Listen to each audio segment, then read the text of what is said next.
What is going on, everybody? Welcome to another episode of Chatting with the Comic Community. This is your host, Sean, aka Stay Puff 1983, and I'm joined by a man who always enjoyed being on the show every Saturday, Big Will. What is going on, man?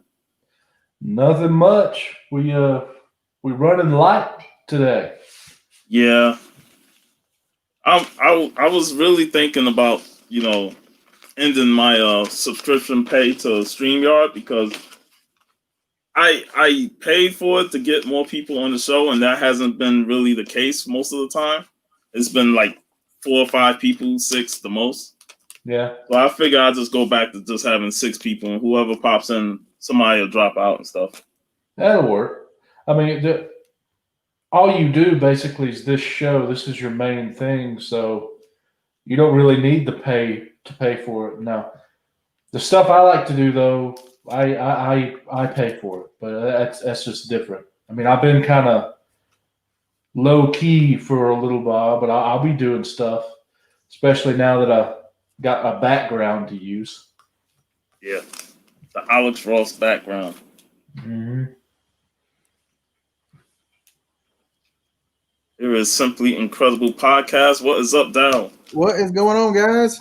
Hey, Big Will, like that wall behind you. I do too. Looks good. Yes. I just if someone could help a brother out, as you can see, I'm missing. Well, there's 3 blank spots, but I'm missing big 2. screen. Look at that I wall got right there. the Scarlet Witch will go here probably. I have it. I just got to read it because it's Strange Academy. But then I need Shang-Chi and Angel. I'm missing those. Oh, Everything's cool. It's okay. I want to say what's up to the chat. We got Funk Comics 814. What is up, Funk? What's up, Punk? And we got Fuchsia Only. Hello. Hey, Fuchsia. What's up? It won't be no Married with Issues tonight. I saw that on Instagram, so Oh. look forward to their show next week. Mm-hmm. Daryl, how's it going, man? It's a good day. It's a good day. Made out to the flea market and I found this, so that's pretty good. Oh, White Gooden. Nice. I think it's actually signed. I'm not sure. It's numbered to 1,000. So That is awesome. but more importantly, it's back Lynchburg Mets. Oh, wow. It's a minor league team down here in Lynchburg. So picked that up. Thought that was pretty cool. That's awesome, bro. Mm-hmm. That's got Yeah, construction is no fun. Construction. That's no fun. Yeah. Did pick up a few books too. Cool, because I have picked up some books today. Did you get any Conan? No, I did not get no Conan. Oh, that was kind of cool. Wizard Evil Ernie, 1/2. And still does have a little certificate of authenticity with it. Show I do enjoy watching, Orphan Black. So, and also this is the lady that will be playing She-Hulk, little Tatiana. And a set. I had to pick this set up. It's called Plastic. I don't know if you guys have read it. I've heard about it. It got some crazy covers. Yeah. It's about a hitman. He's trying to get out of the job. Yeah, he kind of retire, and someone kidnaps his woman, and his woman happens to be a plastic doll, a blow doll. So there we go. What's up, G-Man? So I thought that I read it online, but I finally got the set, so I'm pretty happy about that. Awesome. I went to the shop a few hours ago. They had this in there for me, Punchline #1. Mm-hmm. I wasn't interested in getting it, but I got it anyway. Is that a Frank Cho sketch? Yeah, it's a Frank Show. It's pretty much like all his Harley sketch covers, just with Punchline. I do love Frank Cho stuff. Yeah. Some stuff he does with ink pens is amazing. Wonder Woman 766. Nice. Beautiful cover by Middleton. Spider-Man, Amazing Spider-Man, Last Remains 51. Nice. That's cool. Black Widow number 3. The Widow. She don't look too happy holding them bouquet. Red Sonja 21. Joseph Michael Lynch here. Batman 102. Then another number 1, you got John Walker, U.S. Agent number 1. Oh, that's pretty cool. I don't know that one. Yeah. Yeah, it just came out. Mm-hmm. Amazing Spider-Man 52, part of The Last Remains. Sacred 6, issue number 4. Hey, now. Yeah, and Dynamite number 2. I need to read that. I haven't read anything about those, but I hear it's pretty good. Yeah, it's pretty much Dynamite's versions of zombies. You know, Right.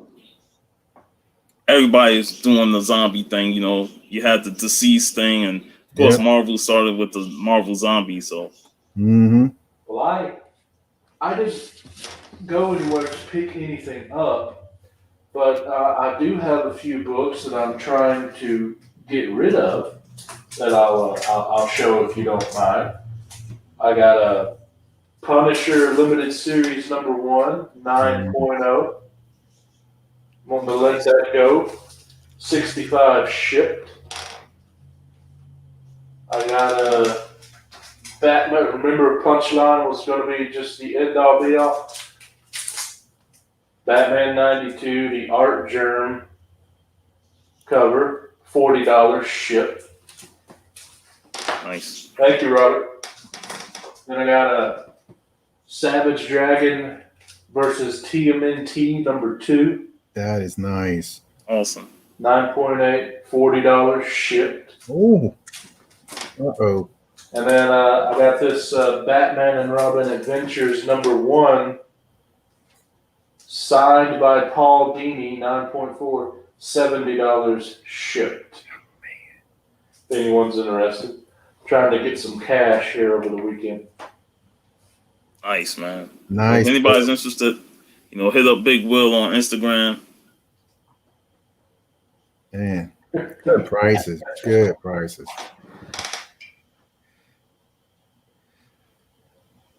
So I'm gonna keep the show short today Mhm. because the Cantonese Comic Kid and Varangian Vigilante will have a live stream at 4:00. Yep. And they're interviewing Sarah Frazetta, the granddaughter of Frank Frazetta. I was just going to mention that. Yeah, so I know Jeff said he was going to pop in and talk about it for a bit. Cool. So when he get here, he can promote the show and talk about it. And then, you know, by 4:00, I'll be wrapping this up and we'll go over there and watch that show. So I'm looking forward to watching that. Me too. Like I was telling him in the off air, yeah, this show's going to be cut short, but that's still going to run it over an hour. Oh, yeah. No, hey, normally this show will be like 3 hours or something like that. When people say that I only went 2 hours, like, what? I thought it was like 3 hours or something. They used to that 3.5 hour time minute that I go. I don't think you've made it to 5 yet, though. You've done 4. I've done 4, but I ain't going to 5. That's too long. Golly. Well, hey, those auctions going on tonight are probably going to go 5-hour minimum. Yeah, some of them be going longer than that. Yeah, I said minimum. Yeah. Yeah, they normally go like 8 hours. Hey. I know. This chair is comfortable, but not for 8 hours. No. Golly. My bed is barely comfortable for 8 hours. Damn. Hey, by the way, D, I watched some of the conspiracy episode you did with Legend and them. Yeah, That was- get that. Yeah, it was so much fun, you know, just listening to all that the conspiracy stuff and Mhm. Bigfoot and all that stuff. A lot of fun. And then, of course, you was on the Johnson show. Yep. And I love that show, just watching y'all go through top 5 picks. It's kind of hard when you trying to pick 5 players or something from each era and try and fit them in there. Yep. But it's a lot of fun watching that. Yeah, for that, what I've been trying to do is because I know some of the guys, they're all going to have some of the same players. I'm like, that's one of mine, but I'm going to pick someone else that might not make the show because so many players kind of deserve a little talking time. Yeah. Will show that $40 flag. I think I had 2 of them that were $40, Robert. I had this Savage Dragon versus Teenage Mutant Ninja Turtles number 298, and I also had the Batman 92 Art Germ with Punchline in a 9.8. Those 2 These there. were both $40 shipped. We are joined by Discovery Bay. Discovery Bay. Good morning, everybody. What's up, JB? How you doing? Good morning, good afternoon. How's it going, JB? Coffee. I'm doing good, man. I'm doing well. Man, I'm so pumped on that Mandalorian. Please tell me you guys are watching this. It is just consuming my world right now. I cannot take in enough content on the Mandalorian and these back characters and fleshing out these stories. It is just too much, man. I'm a pure Star Wars geek right now. I'm watching it, but I'm not watching it like Fridays whenever it comes out. Like I gotta watch episode 2 and 3 just came out, right? Yeah. Yes, it just came out yesterday. I gotta watch It those. looks amazing behind you. What is that? What are you using? What are those things? Those are the timeless variants. Alex Ross. No, the holders. Oh, well, tune into my show I'll be doing. And I'll Hey, look at that, man. I'm just setting people up. I just come in and just start setting it up. So that's hey, you want to join me on the show when I do it? I'm doing a 12:30 Mandalorian thing, and then after that, I think I'm open. No, it'll be like Monday. Oh, yeah. I ain't doing shit on Monday. Jeff, what's going on, man? What's up, Not Jeff? much, man. Not much. You getting prepared? Yeah. Nice. Yeah, Excited. you got something going on. Yeah, I saw that. Yeah. I put that in the live stream playlist. It's ready to roll. You got an interview. Sarah right? Frizetta's granddaughter. That's so awesome, cool. dude. And Yeah. that is by her. Hmm. Yeah, this is by her. And this is her second cover she's ever done in comics, so. That is gorgeous. Very nice. Now is Sarah, we all know her last name. Is she influenced by Frank a lot? Or is well, that's a question I'm going to be asking, so tune in. Is it just the 2 of you? Just you and her, one-on-one? No, me, Vigilante, and her. Oh, yeah. Okay, yeah, okay. It's yeah, on Vigilante's nice. page. Yeah. Very nice. Looking It's going to be fun. And then she's in Florida. She's based out of Florida. Like Frazetta Girls and all that stuff's based out of Florida anyway, so be kind of interesting. Very nice. Got this into this week. Stickers. Mhm. Nice. I love stickers. Mhm. And then I got- comic book. Yeah, and then I got tumblers in the working on some tumblers too. Well, if you get a coffee mug, man, you know where to send one. I know. I got you. I got you, buddy. Very cool. Still got Comic that book back geek there. mark is in there. Yeah. There Yep. you go. My niece's ex-husband made that for me. So in YouTube, we showed off some books earlier. Oh, you did? I know Big Will sold books that he's selling. Oh, you selling some books? He's always selling books. Yep. Yeah. Sell some books. Everything's Sell for some sale. books. If it's not tied down, Will's gonna sell it. It's like Ted DiBiase. Everything's got a price. Are we talking Hey, about our just reading? because it's tied down won't necessarily stop it. Yeah. We're talking Yeah. about Oh, what okay. we read? Do you guys want to talk about what we read this week? You know, did you guys get some new comic book days? Did you guys? I just got my book, so I showed them off earlier. Yeah. I saw him again. What the hell did I read Darth this week? Vader. Can you I'm turn all your over the volume place. up a little bit, I'm JB? So Yeah, my JB, you volume's coming in low? kind of low. I'm coming in low. All right, hold on. Let me see if that's this thing over here. Yeah, he got. I've been playing with the settings over here. Let's Nah. turn that. He up got a the little bit. radio voice today. The low tones voice. It's a Reggie Collects voice. Remember? Yeah. I'll hit the gain a little bit. Let's see if we get any on the gain. No. All right. I don't know. Let's see. Turn this one up over here. We're listening to the Easy Listening channel. The Easy Listening tunes. Okay, so I'm 100% all in on Star Wars. I've said it before. My channel was this close to being a Star Wars channel. Nice. And it may still go there. I mean, that's how much I am totally over. Not just in what's going on the TV land, but I think what Marvel is doing right now on all the time. I'm not reading Dr. Aphra. I'm going to be honest. I'm not reading Dr. Aphra. But I think what Marvel is doing right now on these titles has just been freaking awesome. Last week's Star Wars episode, where we saw Leia getting a little beat down in the room there, but man, this Vader episode. Is anybody not reading this? You guys not reading this? You should be reading this. It doesn't look. All right. This was my number one pick, and I don't think it actually disappointed. Ironically, I released my first podcast last week, right? I did my first and kind of a voice only thing for the Star Wars thing. And this is written with a kid. This is the period of her going to trial, right before she goes to trial. And this is written from the point of view where this kid is just consuming her podcast, just binge consuming her podcast, which is something that I've kind of been doing recently. So the way that it's written, she is researching the Joker and she just starts podcasting all her findings. I thought this thing was awesome, man, because it hits my niche right now. So maybe I'm a little bit more into it than everybody else being in that podcasting. But the way that this was written and the ascension of her character as this person, I mean, this kid's, when I say he's taking in the podcast while he's sleeping, he's taking in the podcast at breakfast, he's taking in the podcast at work, on the way to school. He is just consuming all this Joker knowledge that she also consumed.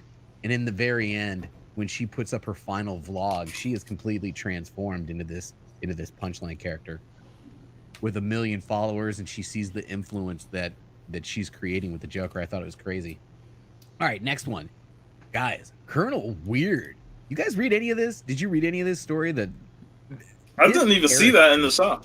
Yeah, this character is crazy. Jeff Lemire. It came out like 2 weeks ago. Crazy. Yeah, this is from 2 weeks ago. I just finally got around to reading it. But Big Lion Cat. If you're not familiar with what's happened here, is there was a whole nother universe created where they kind of the story. But this particular character, this Colonel Weird, is stuck between dimensions. This thing's written phenomenally, man. Lemire is crushing it as he's going through different iterations of his self as a child, as a young man, as an old man. I can't wait to see what happens in this one. That's a good one. Now, here's the last one I want to show you because I'm just lost, completely lost. What the hell is this? Anybody read this? Oh my God. It's extreme. That's what it is. It is extreme, and I'll tell you what, I've never read a single Lobo comic book in my entire life. So I'm not all that familiar with this character. I'm not all that familiar with this character at all. And this thing starts, and Lobo is basically having this conversation where he's not happy that he hasn't gotten his drink yet. And he's kind of, telling the bartender, are you ignoring me? I don't get it. And the bartender's, man, I would love to get you a drink, but one thing. You destroyed the bar and beat everyone to death, everyone in it to death. And another thing, you used my arms to do it. So you can't drink, you ain't got no arms. That's Perry's this character is insane, but then I flip a couple more pages, and the next thing I get, and it's funny, check out the homage. You ready for this? Maybe you can use it in the show later. This guy appears. Can you see that? Yeah, we can see it. This is crazy. This is the Batman who frags. Is that what they call him? Oh Lord. Batman who frags, and his line down here at the bottom says, "Oh great, what the frag is this now? Frazetta Batman?"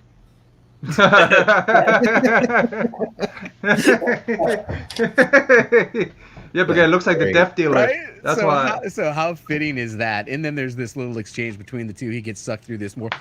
This is insane. I'm completely lost with what's going on in this. It was yeah, that Batman and Frags. I was just Mm-hmm. okay. One last one. This might have been the quickest comic book I've ever read.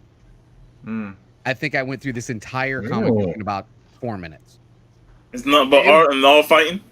All fighting, all just boom, boom, boom, boom, boom, boom, boom, boom, over. Whoa, what happened? That was, and it was all action. It was interesting. I'm not getting number 2. It's a And, movie. That's all it is. It's a TV show. And I keep saying it's the last one. Here's the last one. You guys want total? I'm not going to go spoilers. Anybody reading this? Yeah. Are they going to retitle it? Mm. Are they catching flack over the title, or the story dictates the change of it? You want me to go spoiler? I mean, come on. I think I kind of already get it. They only find them when they're dead. So they found. Retitle that. Yeah, well, if you want to get familiar with Lobo, you just take a paint can, you fill it with Deadpool, Wolverine, heavy metal, and dolphins, and just splatter it on a sheet, and that is Lobo. Where the hell did you get dolphins from? Read Lobo, you'll find it.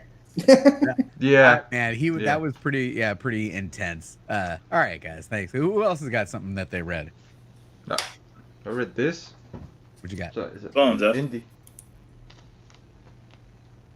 Hot Valley Days. Wait a minute. Yeah, I saw- Cocaine Nights. Yeah, I thought it was kind of interesting. I thought the title was interesting. The art's actually decent in here, so it's a true story based on somebody, so pretty interesting. All right, and that's Antarctic Press. Never heard of that. One. Yeah. Was this a Eh. cover buy, or did you get a little info? I got a little bit of previews. We got a little info in the previews. Thought it was interesting. There you go. And high quality too. It's actually a thicker cover stock. Cardstock. Yeah, it's the card stock. It's not for $3.99. It's not bad for a card stock cover. I like. Other than Marvel's cardstock cheap cover. covers. Yeah, I'm paying the extra $1 on DC almost every time to get the cardstock. yeah. The card stock's good. It was a decent story actually. Like talking about this girl's background and stuff like that, and how she became whatever she is now. But it doesn't explain to you like exactly what she is. You know what. Like she's in the punk, like in the rock scene, like the punk scene and stuff like that. You know, like how she got Give to it all LA away and in stuff. The first one, man. You gotta give you a little hook. Yeah, how well it's pretty thick for $3.99, man. It's almost like a trade almost. That's how thick it is. Nice. Yeah, so and then I picked like Discovery did. Yep, Punchline. Then this is probably in Sean's pile. Maybe. Yeah, I got the Perillo cover. Yeah, I got the Perillo and I had to get a Perillo and a reader copy, so. And then the Rags, the final issue came out finally. Rag 7. Man, that finally ended. Yeah, it finally You haven't came out. read it yet? With 7 issues, finally. Yeah, not yet. I haven't got Not a chance to look through it yet. This is more of reminded me of The Godfather, the anything. That's why I picked it up. Really? That's interesting. Yeah, that's the only main reason I picked it up. It reminded me of Robert. Something Robert would like. That's the main reason I picked it up. Anybody reading Kanto? Yeah. I just have to. I think I forget. I think it's still in my box. I pick up way too much crap.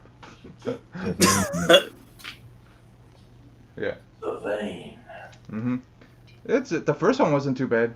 It's gonna be interesting to see how they're gonna do issue 2. So pick this up. Villainous. I'm not on that. Yeah. I haven't even got a chance to read issue 1 yet. but this American Ronin is really good though. I really enjoyed it. Yeah, I missed that one too.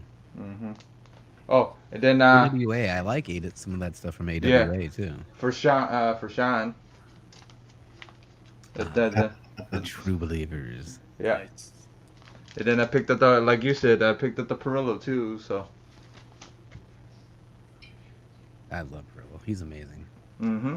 Very sweet cover. Yep.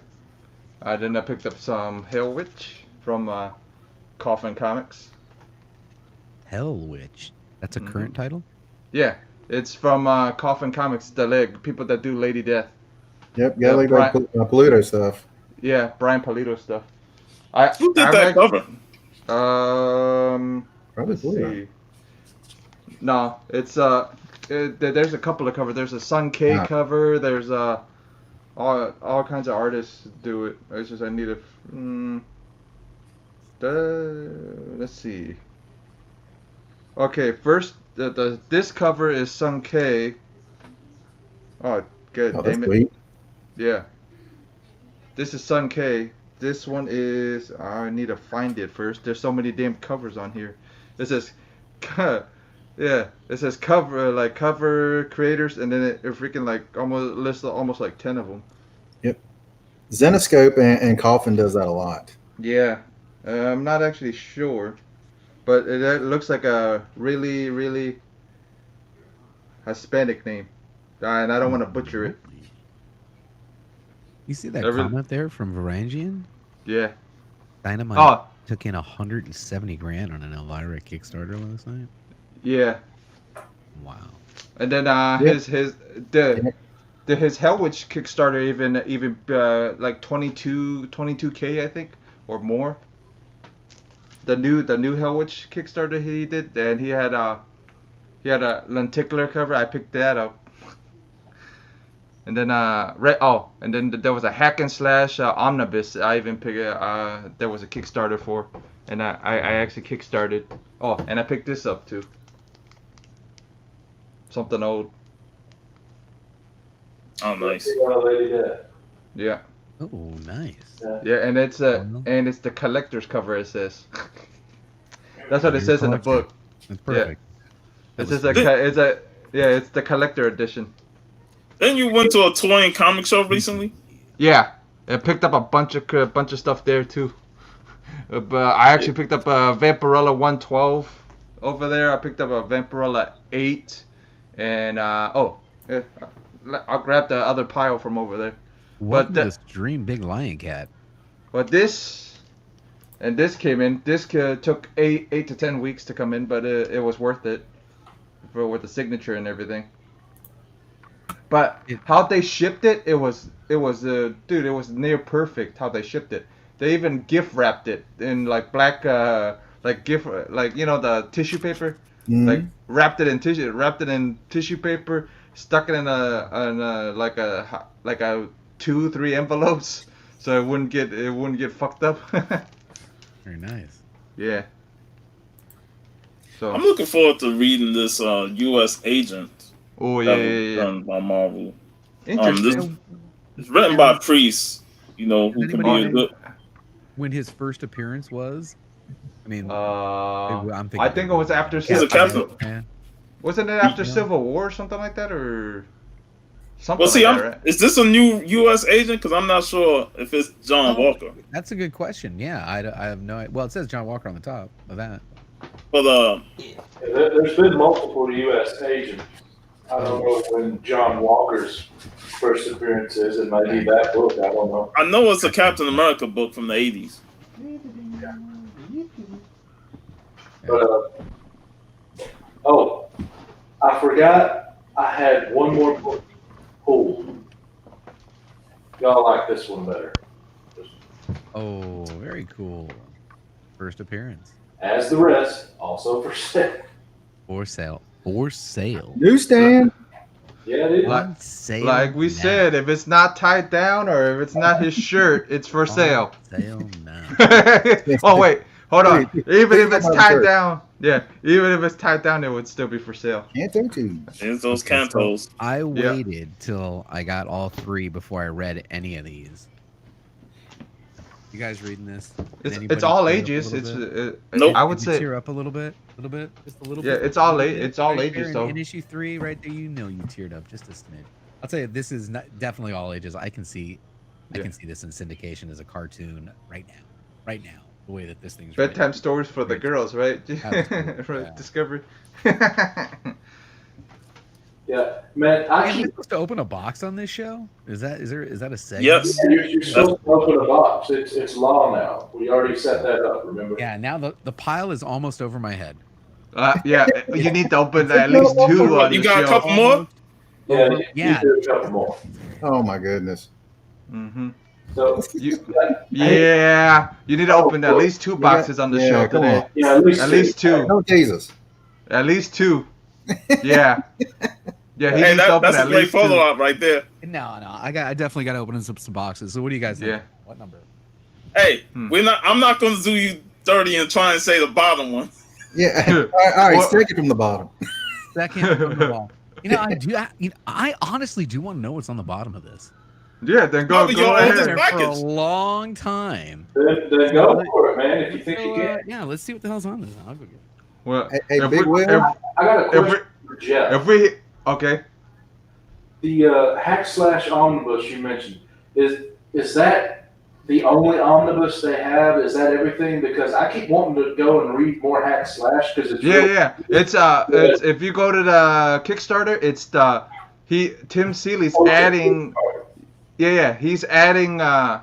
He's combining all the freaking image omnibus they did, the soft covers. He's combining all of them and We're then gonna adding extra story in it. So if you want to read it, I would recommend to pick. huge. Yeah, I would recommend picking that thing up if you Well, I'm want. gonna have to look into that because that hack slash is good. Hmm. Hey, Big Will, pull the Savage Dragon and that punchline for me. Okay. Oh, you I mean, my arm's kind of sore. It was getting twisted, so I went ahead and pulled the trigger. $15 off then because they're shipped together. Okay, cool. Hold on. Let's see if I can get this. Excellent. Just message me a total and everything. All right, I'll message after. I love that one. I got that one. Yeah, and I got AOK this from Mylar Madness from Tim. Nice. Yep, and then I finally picked up the final issue of Vampirella Warren Run 112. The true final issue. Yeah, Yeah, the true gorgeous. final issue. Love those. Yep. This is actually in great shape. The one that is a little iffy in shape wise is the issue 8, but I'm not complaining. There's like a top part of the chip missing, and then a bottom like back cover, two pieces of it's missing. But it's not too That's bad. beautiful. But it's still good. And then come to find out, Ken Kelly's related to Frank Frazetta. The guy that did this cover is related to Frank Frazetta. Yeah. Because they all related to Frazetta if you go back far enough. yeah, probably. Yeah. And then I picked this up because of Robert. Nice. And it's in better shape than Robert's. Robert already said. Nah. Yeah, way to rub it in there, Jeff. No, but he said it himself. Yeah, I'm just saying what he said. I know Reanimator had a crossover with Hack and Slash, right? Yeah. Oh. Yep. And Vampirella too. Yeah. Yippee. Here it is. JB got the All bottom box. The bottom box. Now I think this was rearranged because this is the biggest footprint box. But this You know who it's from. is dated Last year sometime. August 21st. Oh, last year?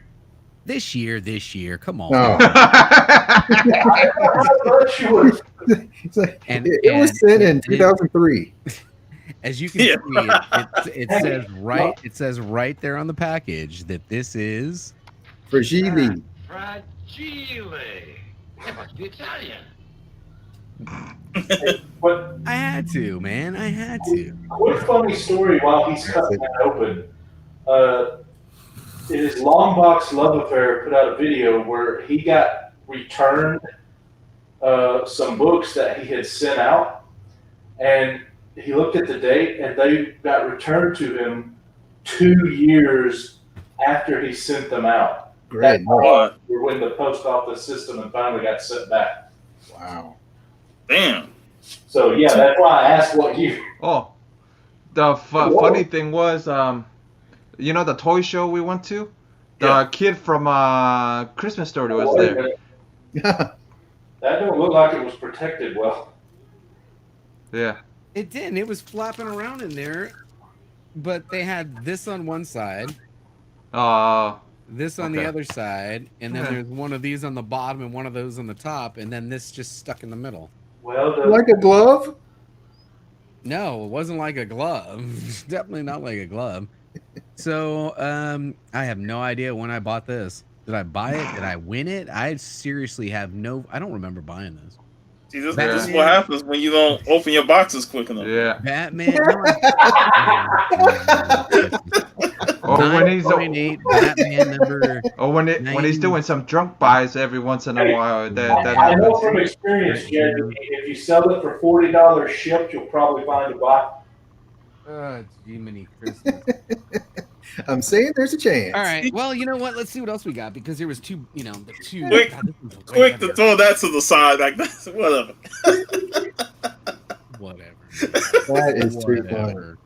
All right. Does anybody know a George S. in Minnesota? Yeah, that's D-Rock. That's D-Run. D-Rock. Oh, snap. You probably got a D-Runk slab in there. I wonder if you get a sticker from that beer shop he's like always sporting. Mm-hmm. That's much better shipping. Yeah, that's good. Pat. Yeah. Yeah, that's good packaging. Now let's hope you got a rip tab. Yeah, but you're gonna have to mess with your bubble wrap though, because I see packing tape on it. Mm-hmm. That's fine. I was hoping he had at least rip, tabs so you can rip it. One of those like Spider-Man boxes in here. Okay. Come on, VV. All right, now if Oh my goodness. That's I mean too I funny. appreciate all the extra packaging, but Spider-Man boot box. did you need it? It's actually not. It's called, is that what that is? Because I've never. Yeah, gotten that's their Yeah, new box. Street Level Hero in Los Angeles. it. Oh man. They're now coming out with custom boxes they send people in. You don't always Does it get make the you feel same better box. about the book? Is this just a whole Spider-Man booth box? It is. All right, let's see what we got here. I think this was auction win, maybe. I don't know. I don't know. To be honest with you, I just don't know. I think JB needs to keep logs tabs now. That was a Spider-Man boot box. Poison Ivy #1. I think this whole thing is all Spider-Man booth box covers that he was just getting rid of. And I bought them all. I have no idea what this is. Kind of cool cover. It's a I think Absolute Carnage versus Deadpool. I sent one of those to CGC. There you go. I like this one. I have that one. Boom. Is that Perillo? Who is that? Yeah, it's Perillo. Yeah, it's for JB, and it glows in the dark. It glows in the dark This glows too. in the dark? Yeah. Oh, that's a nice one. Turn off the lights and I'll glow just like vanilla ice. Well, Pretty he much. had to be in the sun first. Boom. You know? Hey, Mike Mayhew. Mayhew. Yeah, Yeah. Yeah. that's gorgeous. All right. How about Deceased? Another number one. That's my girl. There's your girls. Oh, that's the Batman Adventure rip. Immortal Hulk 21 variant Lee in Yuck. I sent Sin that. Huck Lee. See, I Sin got Huck Lee. the box too. You sent this to CGC too? Holy moly. Yeah. One great thing about those Spider-Man boot boxes is they're almost all 9/8, so you send them off. New Hey. Mutants Oh, that looks good. number 2. So they're almost all 9/8 to Will. Well, I haven't got them back yet, but they're I don't know about those. The No, Batman I know, I'm joking Lab around. I've never seen this cover. Oh, that's beautiful. Yeah, it is a KR because they work with KRS, so most of that stuff is KRS exclusives. Yeah. This one's kind of cool. Oh, Oh, yeah. yeah. Oh, That was a Wolverine one versus shot, Blade. right? Is that a one shot? Yeah. Yeah. Yep. Wolverine number 2. Yeah, I said that one off too. Did you really? Man, Well, I did a pre-screen, so a lot of them went in. Hmm. I don't know what that is. That is a Mark Brooks, I believe. Looks like it. Yeah, looks like it. Just not sure which. It's either X of Swords or how I like to say it's a Cross of Swords. Cross. Just Who is this? That's a nice one. I think it's another. It You might must be have another Mark Brooks. Yeah. It looks like a Brooks again. Yeah. And the final one is a signed. Oh, Oh. yeah, that's a sketchbook. Sketch. It's all. Yeah, it's all his sketches in it. So yeah, I have no idea what I paid for this, man. But thank you, D-Runk, man. These are nice. I'm gonna keep a couple of these and probably sell the rest. I would keep the sketchbook if I was you, and then sell everything else. No, well, you Hey, know. I'll let you know what prices everything sells at. Yeah, I bet you know, huh? Awesome, man. When did I get that? Let's see when this was shipped. Thank you, random person from Minnesota. When it's D-Runk. The whole D-Runk. thing. No, that's not bad. That was September 21st. Yeah, but probably second to the bottom is the longest. The longest has been there. Well, I don't Those know were if the two it's at a the good bottom. I think thing. they were the most stable. They were the Yeah. largest footprints. Yeah. I don't know if it's a good thing or a bad thing that the bottom of your stack is only a few months old, Yeah. but your Yeah, that's stack is almost as high as you are. That I don't know if that's a good thing or a bad thing. I'm not doing the shows anymore. I would open. Dude, there was a day that I needed that because I was doing the show 5 days a week. That meant I was opening something 5 days a week. Now I didn't even do one last week. I didn't. Well, shoot, it was like it was a couple of months ago where you had a high stack of things. You did a whole show unboxing all your stacks of boxes. Well, you know, You're gonna have to eventually I have do a that problem, again. Okay, I have a problem. I admit it. Okay. Comic. JB needs comic book anonymous now. I'm not the only. I'm not the only. No, one no, who we all No. need it. We Oh, all need it. an We're. intervention. He just needs to get a pop up under his belt and make some room. Yeah. Man, you know, I talk about it all the time, guys. What do I say when people ask me about my channel or doing YouTube? Have fun. You got to have fun. If you're not having fun, don't do it. You don't do it. Don't do it. Make sure you're having fun. You're smiling. You're enjoying it. Yep. I just haven't really been enjoying in front of YouTube. And it's more I haven't wanted to do the preparation to do the live show. I have wanted to do the preparation to do the edited videos because they really do track better, guys. I mean, I almost want to run an experiment where I just take the live show, pull it down, cut it down just a couple of minutes and re-edit it and see if it tracks better, because people skip over if it was streamed 2 hours ago. They're that was live. Yep. I missed it. It's the thing that if it was something that was streamed and they missed it, then they missed it. And they're not going back to watch it because the rewatch is terrible on the Nerd News or any of that stuff. But the rewatch on all the edited stuff is great. So that's what's going on with me. And I love Star Wars right now. I'm addicted. But the main thing to remember is I still need my total for the box.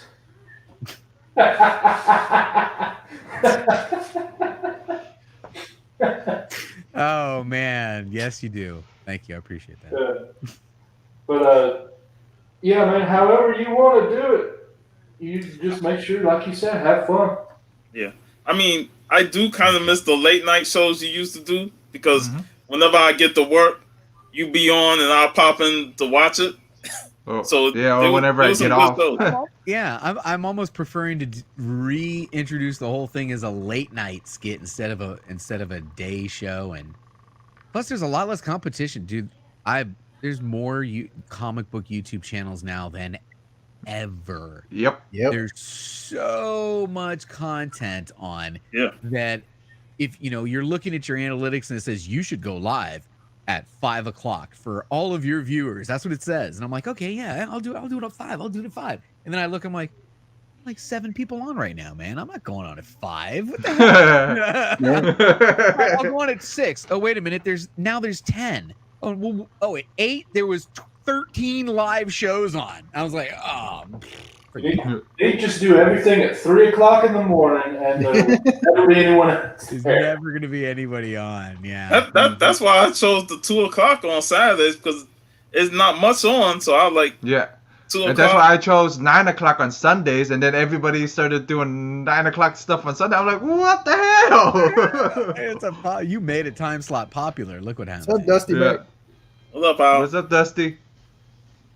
We're gonna be on live tonight talking about the PS5 and the new Xbox. Oh boy. Very cool. I'm- I don't That's play any gonna- video games, man. I think I'm saving a lot of money. Yeah. I haven't gotten one yet. Discovery, you said something. You said about doing stuff that makes that you enjoy. I'm actually starting to switch over to some vintage games, like my old NES and stuff. Man, I want to play D&D with some other people. I'm never down. done that. I've never done it, so I'm down. I'm down to play. The scene I thing would definitely do it. Sundays, which we're skipping tomorrow because JP, not that guy, JP, has something with work or something. Anyway, so we're skipping next Sunday. But I do that. I kind of want to do it with another group. Hey, Tacoma. You know? And like, hey, Tacoma Comics is here. Tacoma, why don't you be a DM and get some of us together? We'll do another D&D game, man. That would be awesome. I've never done it, but I've always Tacoma. wanted to learn and actually Yes. do one of this. Yeah, Sounds me too. pretty fun. I've always wanted to learn and Now, hey, if stuff we like that. played D&D, would we just like have virtual dice? There's Well, got to be you can some have virtual virtual or you can have physical, whichever works Well, for I'm you. saying there's a virtual one where you can choose how many sides so that there's no shenanigans, you know? Oh, well, you can trust me. I guess I didn't hear the popping when you came backstage, Dusty, because I didn't hear the sound. Hmm. Oh, he's back there? What's up? No, He he's was not there back now. Oh, He was sorry, back there. Dusty. Oh, man. Oh, dude, that would be hilarious. Tacoma said my son can do it if you're interested. I think his son is like under 10, but does a podcast. He does a D&D. podcast on what's Yeah. that? Actually, I just saw it the other I day. forget what it's on, but I don't have a way to listen to podcasts. It is on Anchor. Anchor. Oh yeah, I know it. I know Anchor. But- Because, Yes. But what's funny is his son would have more experience than any of the rest of us to actually DM. That's hilarious. Man. But we should Background we looks should really all good. get as well. together and try a one shot. That's a one like 3-4 hour little mini campaign that only lasts that session, and see if we're into it or not, and if you guys like it and you want to. yeah, we would have to set up all of us would have to set up a 3 hours slot where we don't have to do nothing for 3 Just hours. I haven't had anything to do the last 7 months, so I should be okay. Right? Yeah, well, I drop the kids off at 8:45 and I pick them up at 4:30. So there's the window right there. Bam. Yeah. And as long as it's in that window, I'm like almost golden. Hmm. I got the interview with Sarah Frazetta later though. I didn't mean today. Well, the Dungeon Show is always every Sunday night. Yeah, always around the same time my show runs sometimes, or either a little after. Musha only in the chat. Hmm. But yeah, man, it's real fun. I enjoy it. I kind of want to DM, but I'm not experienced enough. So I need someone else to do that, and me just be a player. Nah, just watch YouTube videos. You'll get enough experience. He's Listen. asking weekday from 1 to 4. I assume he's on your time zone, JP. I assume that's Pacific. He's saying. Yeah, sure. I have to pick up the kids at 4:30. So All right. Hey, that worked for me. Yeah.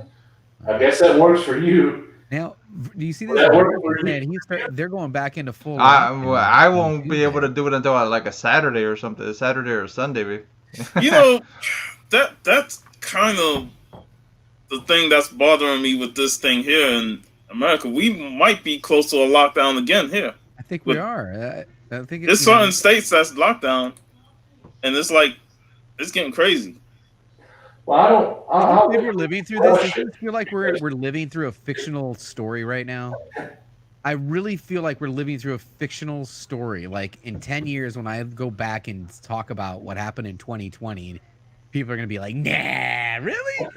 Yeah, dude, seriously, man, you couldn't freaking go out. You had to stay Yeah, out." it'd be like You us, know? like our grandparents talking about the Great Depression. Exactly. You know, and I'll be telling the kids, don't you remember that you had to wear masks to school?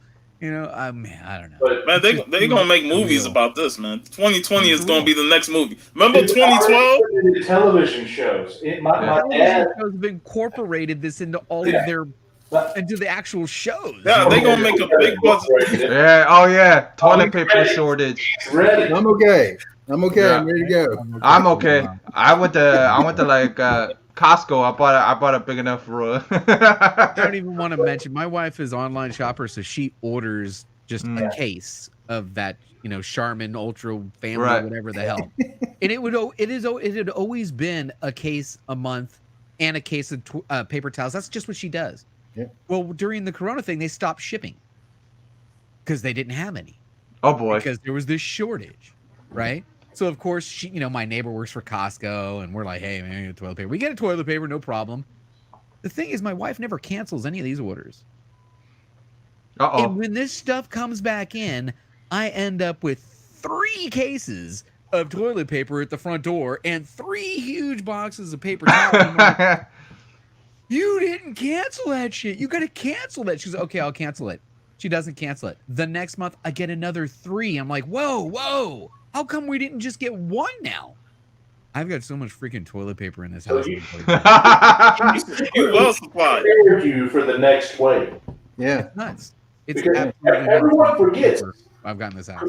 Everyone keeps forgetting Corona is a type of cold, a really bad cold that's deadly. That means that it has seasons. We're coming in fall and winter again, so it's a new season. Yep. It's going to spike up. You just got to make sure you wear your mask, all that, and then we'll hopefully manage it better this time around since we already went through it once. See, I don't know about that because I've been going into stores with my mask on, and people are getting laxed on it again, not wearing their mask. And I'll be staying out the way. Guy got his shirt pulled up over his shirt. No, the funniest one. Rule number 1: This is my favorite ones. people are stupid. Oh no. Yep. We got a mask on. Yeah. Oh no, the funniest one is the one that has it in their pocket. You don't see the one where the kids wear their hooded sweatshirt backwards and then they just pull the hood up over their nose? I'm thinking crisscross right now. Come on, man. They make you jump. Crazy. I'm in the store and I'm like, these motherfuckers ain't got no mask on. This Corona's still going on. I'm like, we gonna be back in lockdown because of fools like y'all, man. Yep. Mm-hmm. You got the kids running all over The funniest one is the ones that have it in their pocket and they try to argue with you. Hey, I don't agree with putting on the mask, but you have it in your damn pocket. What's funny is I go to Walmart. They're like, you must wear a mask. I go in Walmart. There's people not wearing a mask. So I asked the Walmart lady, I'm like, hey, are we allowed to not wear masks? Because I don't really want to wear this mask, but I see people.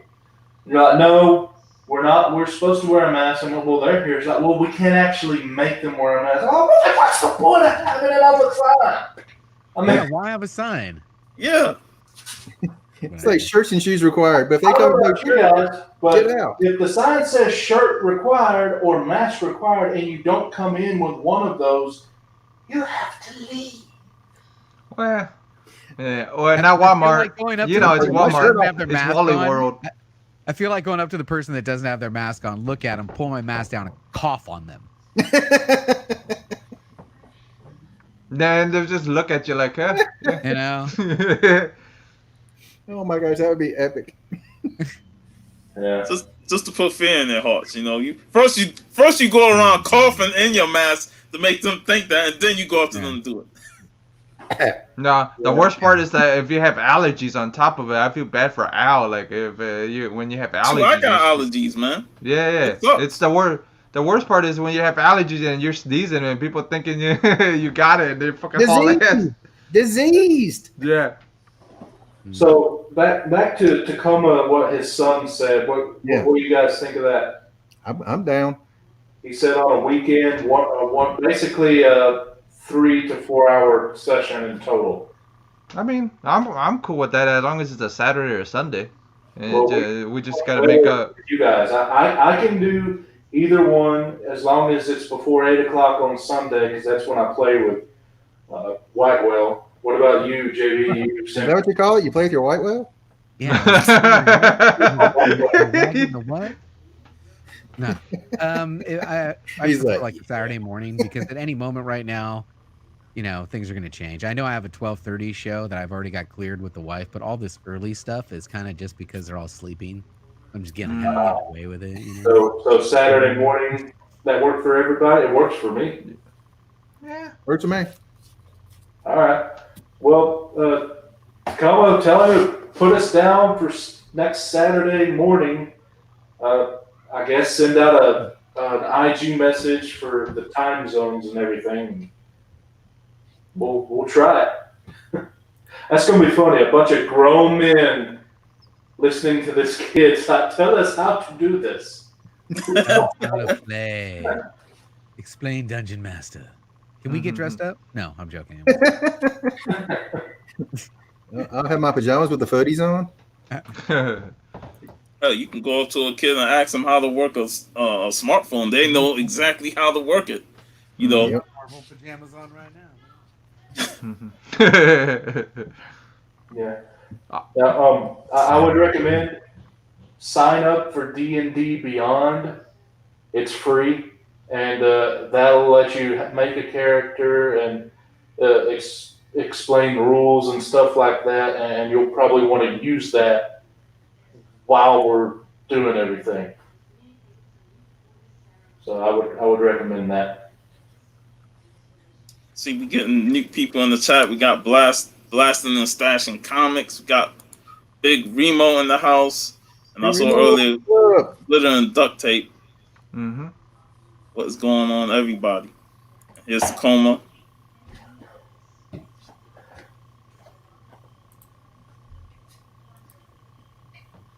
Okay, we'll figure something out.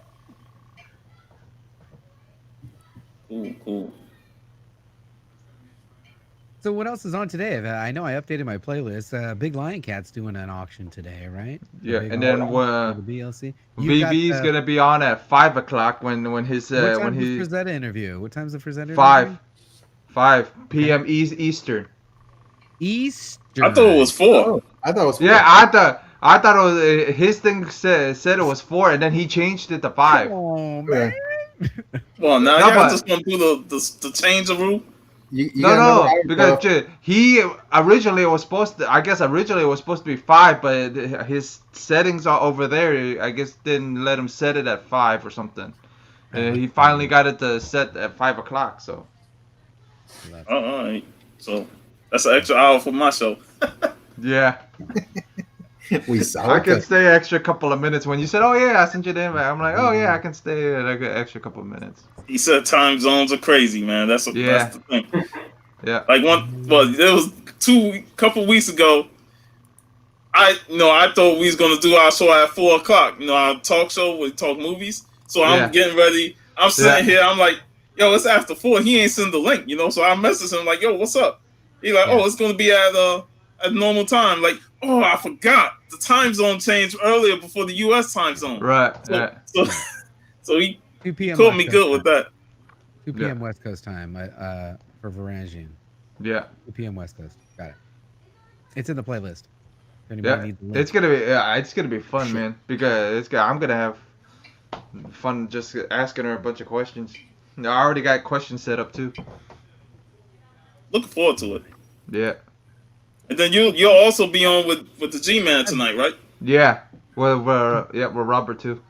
One request: if you're gonna have her on, and she actually has her own web page or place that you can actually buy her stuff. Yeah. It's the link for that. Make sure that link for that. That link's in the bio already, in his bio thing already. That's what I'm talking about. When you go down Frazetta girls. boom. If you want anything from her, pretty much the thing, anything from her or from That's her cool. grandfather's like Still art framed? prints. Yeah. Nice. I won't. I'll be all right. Comic reader. Mm-hmm. Selling. Oh, no shit. I want one. How much are I know, dude? Have you seen the comic reader? Oh no! You should see how he's gonna sell it tonight. Just watch the show. I'm gonna be. I gotta see, man. The only problem is, Robert, I love your show, but man, It's late. The older I get, the harder it is to stay up. I'm literally taking naps so that I can like be awake for late night shows right now. It's like I was invited on the drunken chat, and I'm like, wait a minute, doesn't that like go for 4 hours into 4 o'clock in the morning or something? It's like, yeah, man, it'll be fun. All right. I took a 2-hour nap before the show started. And I still didn't make it. I only made it like 2 hours in. I was like, all right, I gotta go. I'm going to bed. Well, hey, I like morning stuff, but no one's on to join me in the mornings. I mean, most of the time. I mean, I'm more than happy to. Are you, JB, and Hyalet? You guys You know what? Let's do the morning show the way that Perry did that one time where we're not in front of the camera. Because I don't mind, getting up talking about whatever. I just don't want to be in front of the camera all the time now. Looking all messed up. Off air or off camera? Just audio. No, let's do it. I don't mind doing it on air if you want to do it. Like, See, Robert show's on 7 a.m. over there at Vigilantes. Podcast. We'll talk about whatever it is we want to talk about. But I can, I can be on my undies scratching where I need to scratch or drinking or whatever, without having to be worried about it, So basically, you just want an excuse to shift and lift without having everyone see it.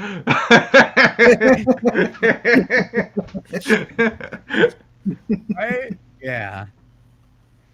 I feel like a really good time slot that is obviously it's huge because at 5 a.m. West Coast time, 8 a.m., that Bueller goes off live on Mondays and he's got 150 people in there. Well, where are those 150 people on Tuesday at 5 a.m.? Where are they at on Wednesday at 5 a.m.? Where are those people? Because they're definitely there on Mondays. And I feel like they're there on Tuesdays, just nobody's taking advantage of that. I don't know, maybe because Monday is the first day of the week, and then the other days they just don't tune in. But that Monday, for some reason, they tune in. Because it's Sunday and Monday morning, so so people are off. Like I get off of work when Bueller come on. Mm-hmm.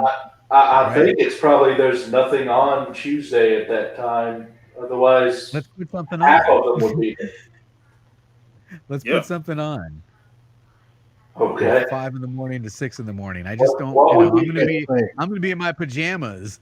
What would be so good? I don't want to be in front of the camera. Which time zone? Show at 5 a.m. your time. 5 a.m. West Coast time. All right, that'd be 8 a.m. My time. Yeah, 8 You don't want to show anything. Like you're not on camera. You can be on camera. I just don't want to be on camera. I'll just go logo style. I'll just go, with the no face chat. Faces. The no face podcast. And not have to worry, because man, I could be picking my nose right now. You never know. I'm just saying. Yeah, I just did it. You know what I'm saying? So he's like, I breathe much better now.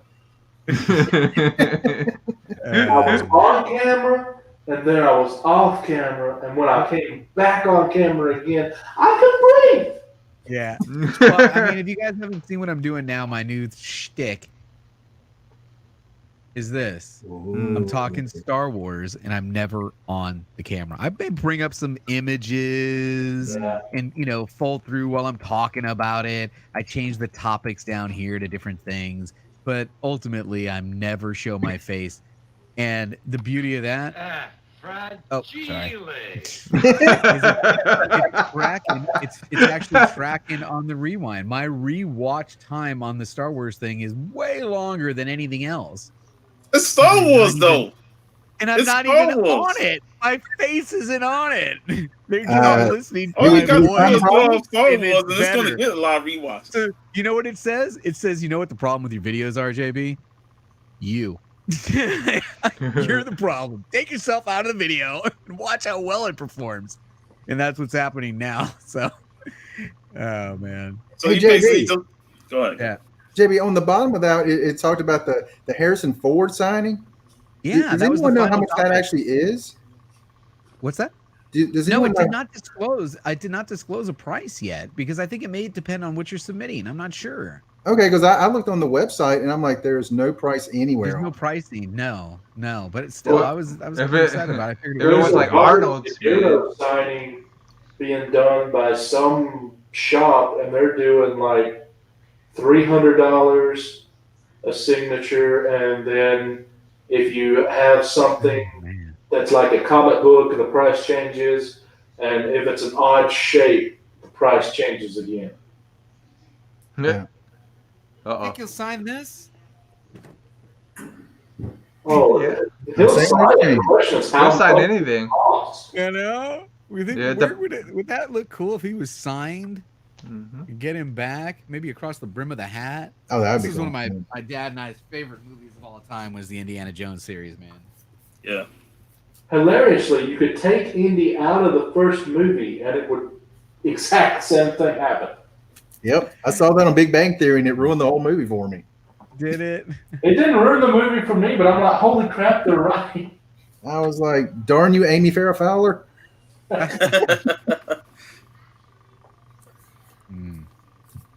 Yeah, I didn't catch the hunt yesterday.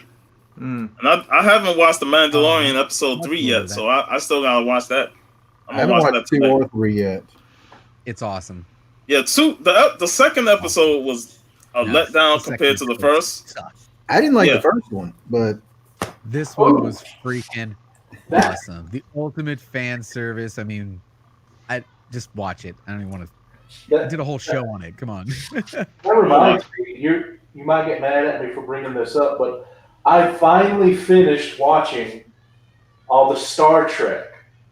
Mm. There was The Next Generation, Deep Space Nine, and Voyager. I finally finished watching all of those. I watched the last episode of Voyager last night, I think. So I'm done, except for the newfangled stuff. I mean, I've watched Enterprise, but all the CBS All Access stuff where you gotta like pay, it's not on regular TV. I haven't caught really any of that. I don't know if I'm going to, but I just finished all that. So now I can move back to Star Wars. nice.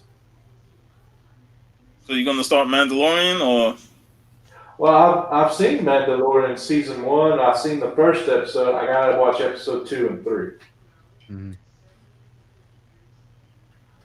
yeah, As a Remo matter of saying fact, I am supposed to be on another show here at the bottom of the hour talking Mandalorian for an hour with JKL Awesome, Mr. TechBot, and Cool. Wayne Co Studios over on Mr. TechBot's channel. There is a link on my channel if anybody wants to check that out.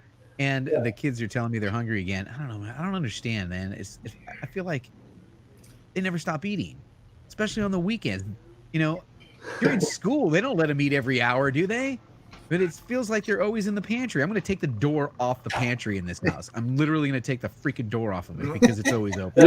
You'll regret it later. You'll be the one in the pantry more than they are. Unbelievable. Anyway, thanks for having me on, fellas. I'm going to have to take off. And as always, don't forget, we had a good Yeah, time. good time. later, JB. Later, Good seeing you, JB. JB. So, have you guys seen Han Solo or Solo, the movie Solo? Mm-hmm. Yeah, I've seen it. It's I okay. haven't got to see it yet. It's not a bad movie. I think that's the last Star Wars movie that I haven't seen. I think there might be one more I'm missing, but I know I haven't seen Solo, and I haven't watched all of the Clone Wars cartoon, and that's pretty much it. Aside from the 2 Mandalorian episodes. I would definitely finish watching the Clone Wars cartoon. Yeah, the cartoons that I need to watch all those. Yeah, I finished that up. The last season that they released this past year. Yeah. I watched that and it was really good. I enjoyed it. Was it Rebels then Clone Wars? Or was there another one in there? I think it's regular Clone Wars and Rebels, right? Yeah. Yeah. Well, I mean, which one was first? Clone Wars was first, and Rebels came later. Okay. All right, so I got to start with the Clone Wars and then go to Rebels. Okay. Because I think Rebels introduced, I know Thrawn from the novels. I know Rebels was like his first canon appearance under the Disney umbrella. Gotcha. And Solo, the thing with Solo was it got a lot of flack, and technically it's an average movie, but it was enjoyable. I enjoyed it. Mhm. It wasn't as I bad enjoyed as it people too. say it was. I'm the type of person that's like, if you'll give me like a point in time, like with Star Trek, you know, after Enterprise, before all this new crap, you know, if you'll give me a point like that, I would be willing to watch everything. So that means I need to see Solo. And can I do without the Clone Wars, or do I need to see the Clone Wars? If you want to get more information on, you know, that happened from all the prequels leading up to Order 616, then I would definitely check it out. You know, if you want to get more backstory. The hell's that? Yeah. My phone. Someone shot a cow. That's actually a goat. Well, Yeah, the Thrawn in the Rebels was okay, but he wasn't from the novels. No, It's too I know early for that the is. cow today. Grand Admiral Thrawn. Yeah. And he's from a people in like the no man's land part of the galaxy. Yeah. Yeah, But VV that's saw not- over Star Wars. I love the novels that was written with him in them. See, that's my problem with all this fantasy crap. Is that I enjoy it. I like the movies and stuff. I like the D&D. I like the games. I like, you know, all the movies. But I can't read a novel. I do, you know, dyslexia and everything else. What? I just can't. Books on tape. Books on tape. Books on tape suck almost every time. Audio book. Let's see. That's how I do it. I'm the same way. Well, I got dyslexia too. I use audiobooks most of the time. I've got one audiobook. It is Pride and Prejudice as done by Kate Beckinsale. It was free, and I was like, I get to hear Kate Beckinsale. I'm in. Yeah, I don't like audiobooks either. I'm a visual learner. I want to see it. I'm right there with you. Yeah, YouTube. How do you think I know about Admiral Thrawn? Yeah. Like I said, YouTube and audiobook combined together, you'll be A-okay. Yeah, because there's a bunch of YouTube pages that does great explanations of the novels and stuff like that. So Yeah. You said then you're getting audio and you're getting visual. you see what VV said? That's it right there. Oh man. And you suggest, Reggie. But yeah, like when it comes to Star Wars, I enjoy it. Like it's one of my faves, but it's the last couple of years I've been like falling out of Star Wars. You know, outside of maybe the Clone Wars series and stuff like that, like the movies. I still haven't watched Rise of the Skywalker because the Last Jedi would completely tune me the fuck out of the movies. Yeah, I actually enjoyed that last movie, but yeah, the other one was the Last Jedi was boring. I might get shot for saying this, but I have to say I love Star Wars. I love Star Trek, but overall, Star Trek is better than Star Wars, and the main reason is because it's television. Huh. And you have, you know, the different seasons and the whole season of 26 episodes. And I like the exploration. You know, the exploration too. You know, and then the whole different species and they're different. Following humanity Yeah. through the eyes of a few different people with Star Trek. With Star Wars, you're following one specific family, and it's their view that you have because that's how it's written. It's not, you know. And Captain Kirk will make out with anything that's female. Yeah. Yeah, even if it's a blob. Or boobs. Yeah. He, Hey, it's green. Whatever. Mm-hmm. want to shout out Miss Hustle. Well, thanks for being in the What's up, chat. Miss Russell? Haven't seen you for a while. Mm-hmm. Yes, Hey. she's been in and out, but it's always great to see her in the chat. Exactly. It's But- been multiple minutes. Yeah. So I wish we had better movies for Star Trek. That's one thing Star Wars has got on them, and that's because Star Wars is only movies. I Then like the Next Generation. I like that with Picard. I really like those movies. yeah, but we haven't had anything since those. I mean, we had the new stuff with Chris Pine, but no. I like Kurt, and I like Picard better than I like Kurt. Yep. Yeah, me too. Yeah. I mean, like I said, Kirk is great, and yeah. he's more that leader that has the fantasy elements about him. He's charismatic. He gets all the women and stuff. But Picard is straight nonsense. He is nonsensical in terms of he don't take no bullshit. He goes straight to the point. He's He a reminds very me of my strong grandfather. leader. That's probably why I like him so much. You're both wrong. It's Captain Sisko. Cisco is another good one too. It's all right. I like Cisco. It's alright. It's all right. The only reason I like what was it, Picard better, because Picard reminds me of my grandfather a little bit, like his demeanor. You're killing me. Man. BB. The sad thing is, you watch the first few seasons of all of them and the entire series of the original, and you're like, yeah, that's right.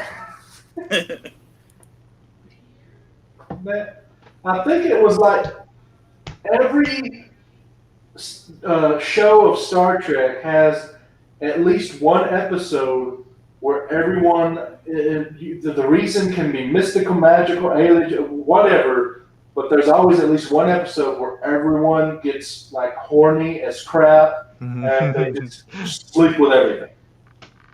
I don't know why, but it's like every version of the show has that at some point. Riker was he was that special type of dude back in the earlier seasons of Star Trek Next Generation. Oh yeah, I remember. Oh gosh, it's too funny. I mean, the android got some. Yeah, I remember that one. that The first season of Next Generation was a bit rough though, man. There was a couple. Oh my gosh, episodes. that's great. Will Wheaton. I think it was like the second or third episode. Something gets on the Generation crew, and they're all like laying with each other. Like Tasha Yar gets it up with the android. Yeah. They had a repercussion later where he's like really sad that she died. You know what character I really liked that crossed over into all the TV shows was Q. He always brought a different element as a character, with his mind games with Picard and stuff. I always liked it whenever he showed up. And he only appeared in one episode in the first season, I believe it was first season, maybe in second, of Deep Space Nine, but he appeared in multiple episodes of Voyager as well. I remember that episode in Deep Space Nine where he was, him and Cisco was like fighting, like in his boxes and stuff like that. And Cisco had enough and just punched him straight up. Yeah, and he couldn't believe it. He was dealing with pussyfooting, Picard. Yeah. He couldn't believe it. He never bothered him again. That shit was funny, man. Nice. Cisco wasn't having it. There's a whole reason that Q didn't go messing with him. Cisco is the best captain. Fight me. I'm not going to disagree. Like I said, it's between Kirk, Picard, and Cisco. My three favorites. Yeah. I like those three too. Picard was the philosopher, Kirk the cowboy, Janeway the mother, and then you have Cisco. He's the only one that's human. You know what I mean? What was it? The female captain said that everybody said that during the show, like when they were filming, she wasn't nice at all. Like Kate Mulgrew. Yeah. They Yeah. said she was like a. Yeah. Apparently, she hated the Jerry Ryan's character. I mean, they're okay now, but she hated her during the show. Yeah. Well, Jerry Ryan's character got more of the publicity on the show than she did.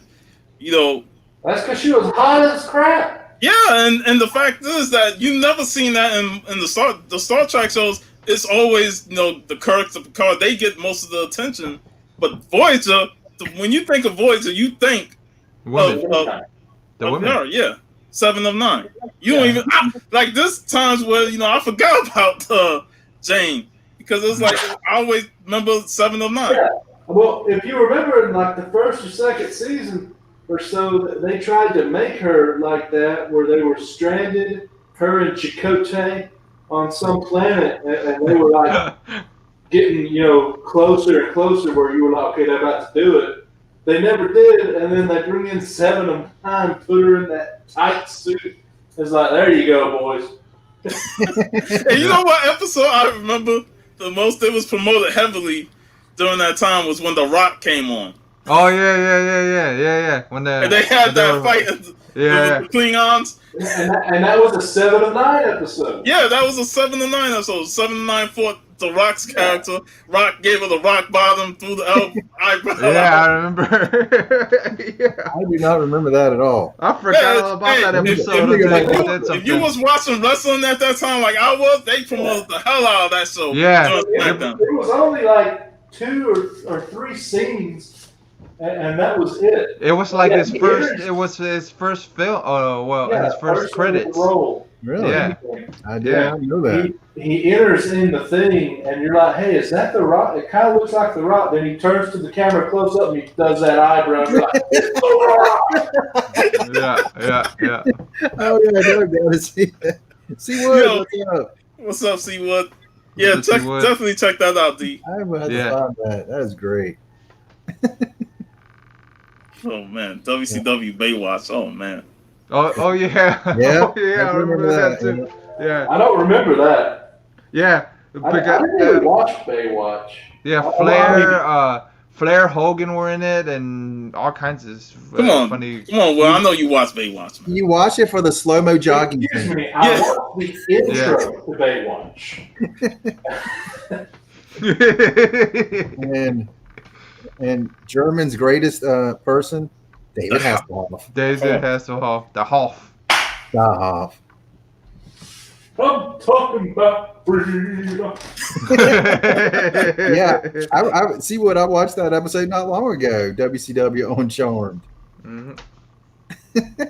I remember when all the wrestlers were showing up on Walker Texas Rangers. Oh yeah. Now that I have seen every episode of Walker Texas Ranger. Chuck Norris is the greatest man who's ever lived outside of Bruce Lee and Jackie Chan. Well, he's fought Bruce, so yeah. That was awesome, man. Yeah, it was. Let's see, it was the best wrestlers too. Hulk Hogan, Macho Man, Randy Savage. There was another few guys that were on there too. He fought Sting on there too. Yeah, Sting was a bad guy. I forgot about that. Yeah. Yeah, Hasselhoff still sells out. Yeah, I miss those shows when you have wrestlers on there and they fighting Chuck Norris, and it's guaranteed Chuck gonna win. You're not gonna beat Chuck Norris because he's a god himself. But some of the best episodes of that were when he was fighting like Macho Man or in with Hulk Hogan, and they're both bad guys turned good. And that's the good kind of way. But then by the time you get to The Rock, he's just a bloodthirsty alien wanting to kill 7 of 9. Gave her the rock bottom, man. To smack it down all over the game. I was waiting for people to too, man. Yeah, but those shows were fun, man. Mm-hmm. Yeah. Oh man. I like the first few seasons of Walker better than the later stuff, especially the last few seasons where they were bringing the other Rangers. Wasn't quite as good, but I love those first ones. Yeah. I forgot about that. Yeah, the last season that they did like bring different people in. Yeah, I forgot and about he also was doing more stuff, like more Bowflex. fighting in He's, uh, the earlier ones rather than the later ones. Because if you guys don't know this, Chuck Norris is old. He was selling He's one of Bowflex the at the time. oldest guys out of all those action guys. Like, you figure 1990 when they were starting the show and getting everything together, Chuck Norris was, let's see, he was 50 years old when the show started. I was going to say he was somewhere in that ballpark. Yeah. Yeah. So he was Yeah. 60 when it ended, and he was still doing that stuff. He was still kicking ass. Chuck Norris is Yep. immortal, man. Yeah. I mean, the episode of Walker I remember is when he was on a helicopter and there was a woman driving a convertible. Oh yeah, He jumps down in there, slaps the woman out of the seat, and starts driving. Like, yeah. so you can't do that. Yes, he Not did. now. He's Not Chuck now. Norris. He can do what he wants. Yep. He threw a Yeah. Remember that time when the bear fought Chuck Norris and the bear realized he let Chuck Norris get up and he realized he fucked up. He ain't Oh want no more. yeah. The bear. The bear ran off. Oh, yeah. He want, Chuck gave him that look and the bear was like, "Oh shit, Yeah. I'm done, man. I'm done." Yeah, my favorite one's he's like he punches this dude, breaks his nose. He's like, "Oh, I'm sorry, I broke your nose. Here, let me fix it." Ah! I like it better the other way. Breaks it. Remember Andre the Giant on the $6 Million Man playing Bigfoot? I didn't know That's that. before my time, man. Oh, come on. Now, I know I'm not that old. Back You're in the oldest, 70s. you're the oldest Yeah. one in the panel. Yeah. Now I've seen the show. I've seen the show. Well, But I yeah, we've don't seen the remember show. that episode, I was like, dang. and I haven't seen them all either. I remember Andre the Giant in the movie that he was in with what was the Peanut? Princess? Yeah, I You remember could try. the movie. Love that movie. I got a Yeah. poster of that over there. Yeah, we gotta talk about that on the Friday stream one day. Princess Bride Yeah, Princess Bride. with Carrie Ann. Yeah, that was a great movie, man. Yeah, well, I met him, by the way. Carrie L, he was at Dragon Con, and I met him, and he was like signing stuff. Oh, that's cool. I have a signed thing over That directed that down. Yeah. Well, I mean, he was young. I was young. And the bearded lady, things happen.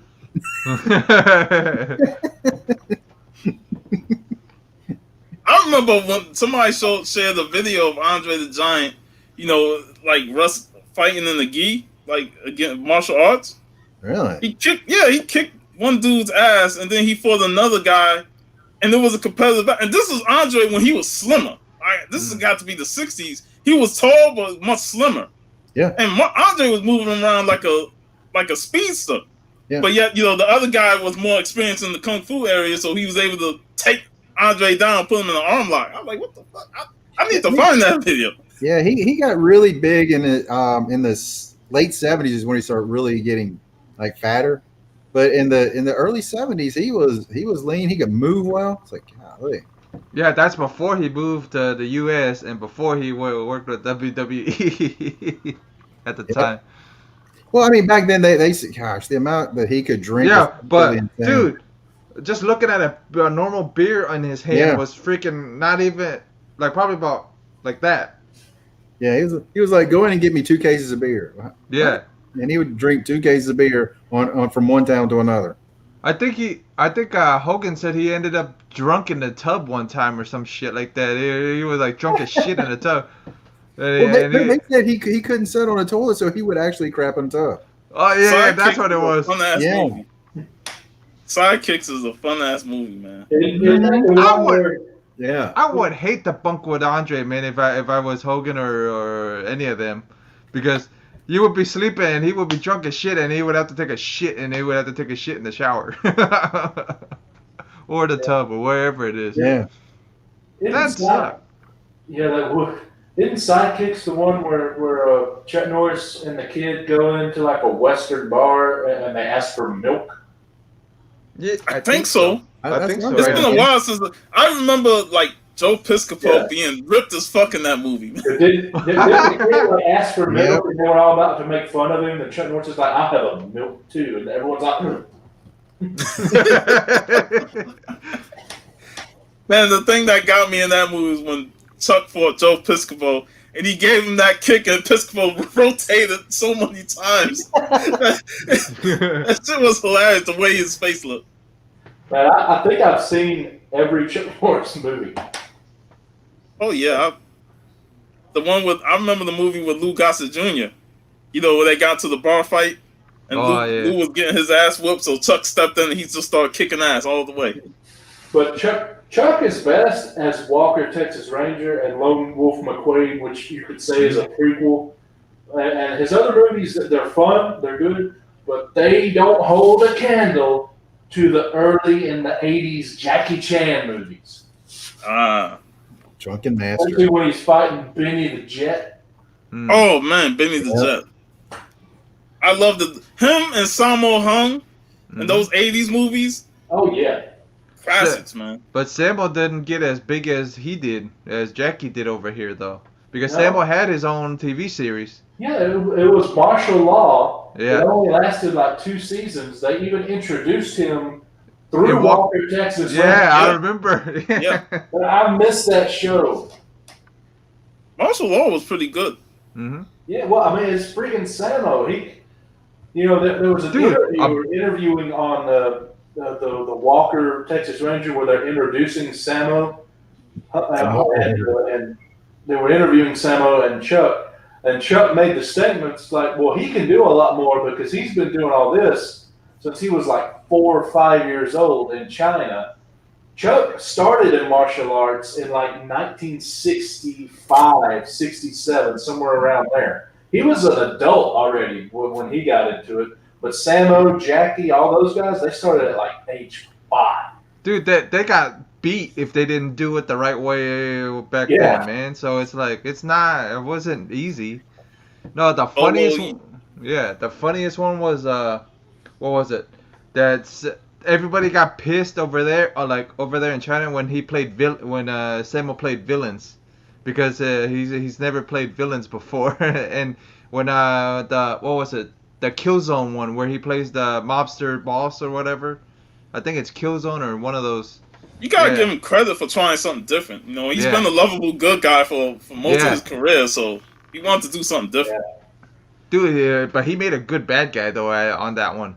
Dude, like he was actually a decent bad guy in it. So but the guy down there that Vigilante meant, awesome bad guy. Like number 1, top 10, top 5 henchmen of all time. Yeah, and Bolo didn't get enough credit either, man, for a lot of the stuff he did. I love Bolo, man. No, I know that. Dragon, all the way to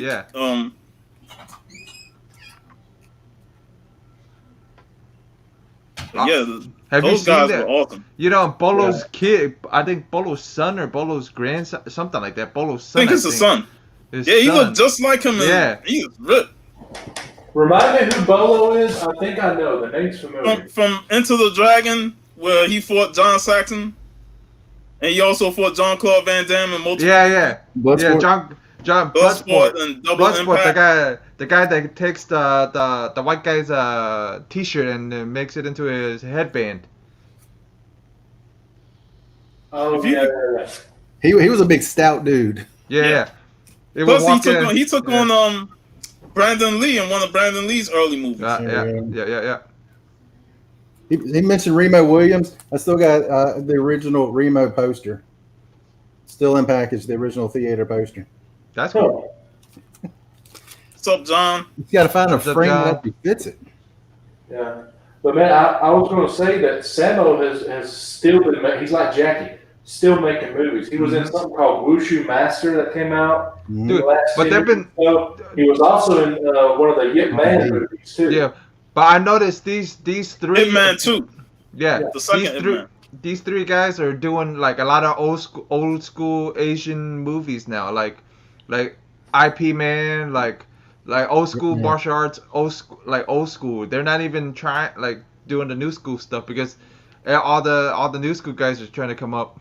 So Yeah. So they go, just gonna do all the old stuff like the Crouching Tiger stuff and all the like. That's what I've noticed. Like over there, with the fad is that stuff now. It's not even the new school martial arts like how they had the cop movies and stuff like that. No, it's all old school type stuff over there now.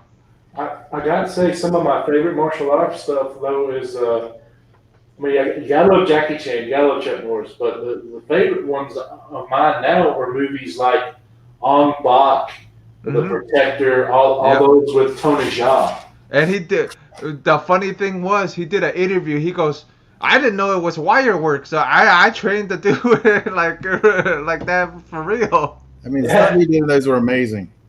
Dude, his kick from Protector, where he kicks the lamp or whatever the thing. He goes straight because there was no wires at all because they had the behind the scenes thing, and you see him actually kick it. There's no wires at all. Yeah, man, I forget if it's Ong Bak one or the Protect. I get them all confused because they're just all awesome. No, because originally both of those titles were named the Protector originally, but because and then they just renamed it to over here because originally that was the Protector, the one that's named damn it, whatever. But yeah, but I was just gonna say that they're real visceral, like the scene in the end where after he injects the guy, or the guy injects himself full of everything, Tony just does some sort of move where he like wall walks, jumps up, and then grabs both his legs so his knees are just pointed down and just crashes through the guy.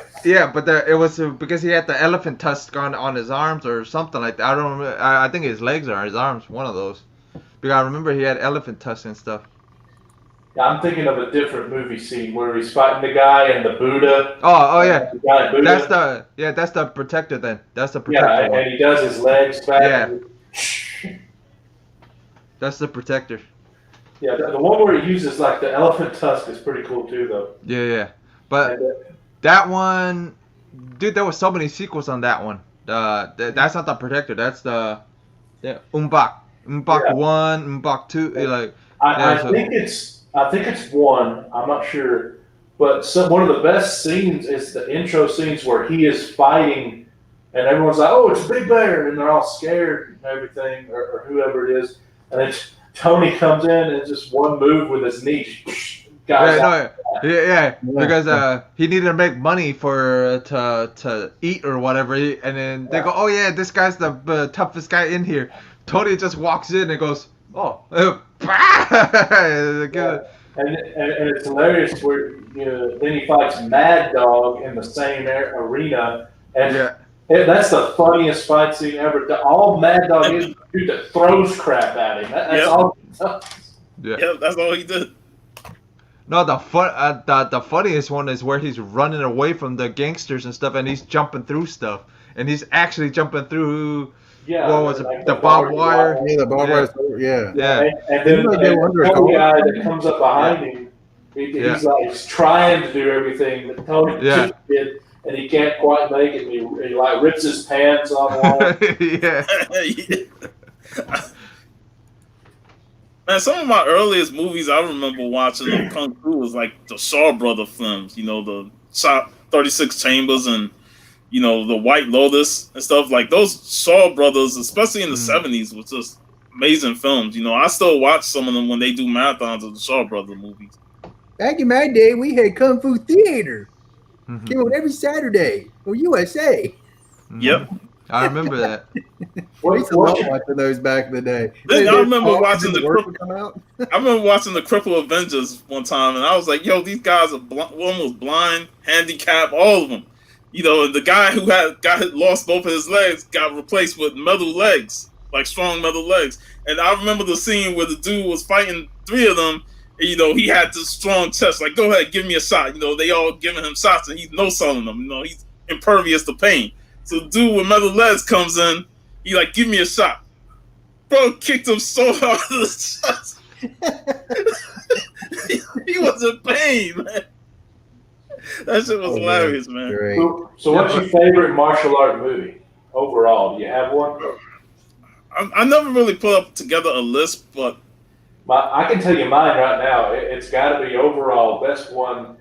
The Legend of Drunken Master, the sequel that he did in the early 90s with Jackie Chan, where he just thought that was going to be like the end of his career, so he just went all out. What was it? What the hell is the other one called? I can't remember. But Project A. Project A was one of mine. Yeah, Project A was fun, and I like Fist of Legend with Jet Li. That's like one of my favorites. It's like a continuation or early story of one of Bruce Lee's flicks, and he played the character, and I thought that movie he did was awesome. Yeah, I'm all about Enter the Dragon. Absolutely love that movie. Yep. Yeah, unless you want to say the Crow's a martial art film, because Brandon does some amazing stuff in that movie. A bunch of Sammo stuff is pretty cool too. But I watched a lot of because my stepdad would always bring over, when he would go over there to Hong Kong, he would bring a lot of the movies back, and he goes, "Hey, you might like this," and plop us down and we'll watch it all together, like a family and stuff. That was pretty cool. Yeah. Now I haven't seen The Crow, but there was, I don't remember the name. Maybe you guys can help me. There was one film that Brandon Lee did with Dolph Lundgren. Oh yeah, I know it. I know the one you're talking about. Yeah. Showdown in Little Tokyo. Yeah. Showdown in Little Tokyo. Yeah, great movie. Yeah, I remember a lot of boobs. Oh. That movie was fun though, man. Oh, Brandon would have played damn it, why can't I say his name right? Shang-Chi, because there was Stan's pick was Brandon to play Shang-Chi. Yeah, Stan wanted him to play, and then for some reason it didn't go to fruition or whatever. They were talking about it and stuff like that, and man, all this martial arts and Star Wars, Star Trek talk is making me think some of the best, funniest movies about this stuff star the same guy with Fanboys and Balls of Fury. Balls of Fury. Yeah.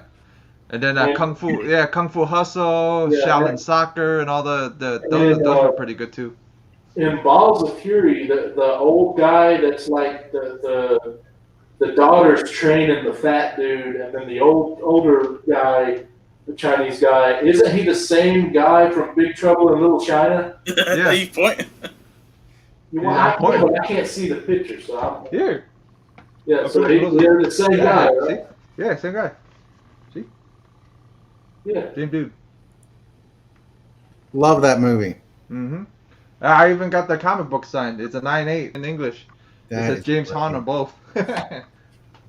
It's funny because but what the graders notes say, it's signed by Lo Pan and James Hahn. So I'm like, dude, it's the same person. What the hell? I think they did that on purpose because secret identity. Yeah. Well, I assume they think Lo Pan would only sign in Mandarin.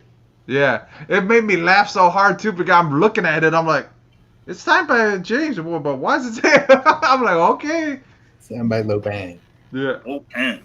Mm-hmm. I think that's got to be a first that they got the actual character signing a book for CGC to say, yeah, it was signed by the character. Yeah, 1-1. Yeah. I bet did you the fan grading that? And it's like, okay, I'm putting this signed by Lo Pan in the notes. How about Rapid Fire? Did you guys like that movie? Yes, I was going to bring that up. Rapid Fire is amazing. I honestly, as much as I love The Crow, Rapid Fire is so good. Yeah, I love that really crime flick, with martial arts. The fight with him and Al Leon in the warehouse was awesome. Yeah, like that was like the one movie where you got to see Al Leon's talent as a fighter. Because most of the time he plays henchman, so he's shooting guns. But one we got to see him do fighting. Mm-hmm. I mean, that scene where the one bad guy's going down the steps, Brandon takes the spindles out of the railing and kicks the guy, knocks him down, slides under a table, kicks the table up. Oh, what an awesome scene. Yeah, man.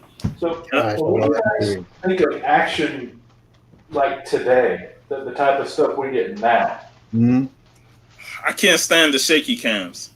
Oh my god! I hate those. Things that killed. What was that movie with Matt Damon?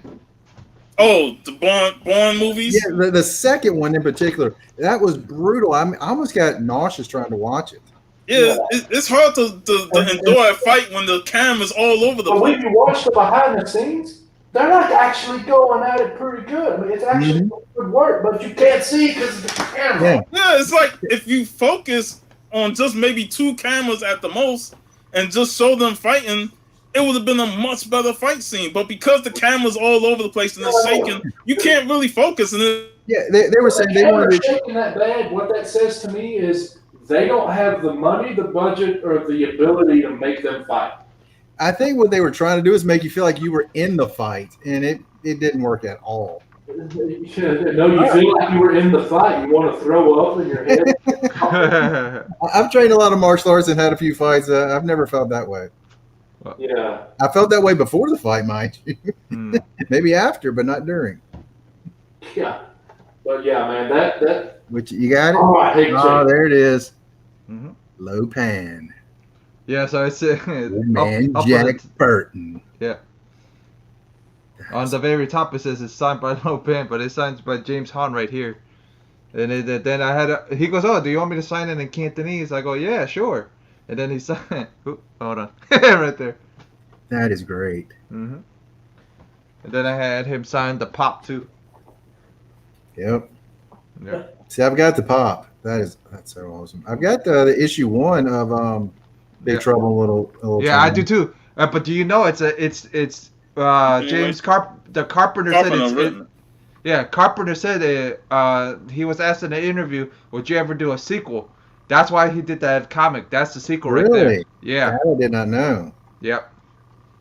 On the Because Pork in the- Chop Express. Yep. That's the sequel, and then this is the other sequel to it. That is great. Man, Yeah, and it's written by Carpenter too. So. Yep. I wish they would do an actual sequel because you Look at got that. Lo Pan, you got Kurt Russell. Mm-hmm. You got the Oh, green yeah. eye girl who is Yeah. not very pretty anymore. No disrespect. And Lo Pan, you don't gotta age up anymore. True.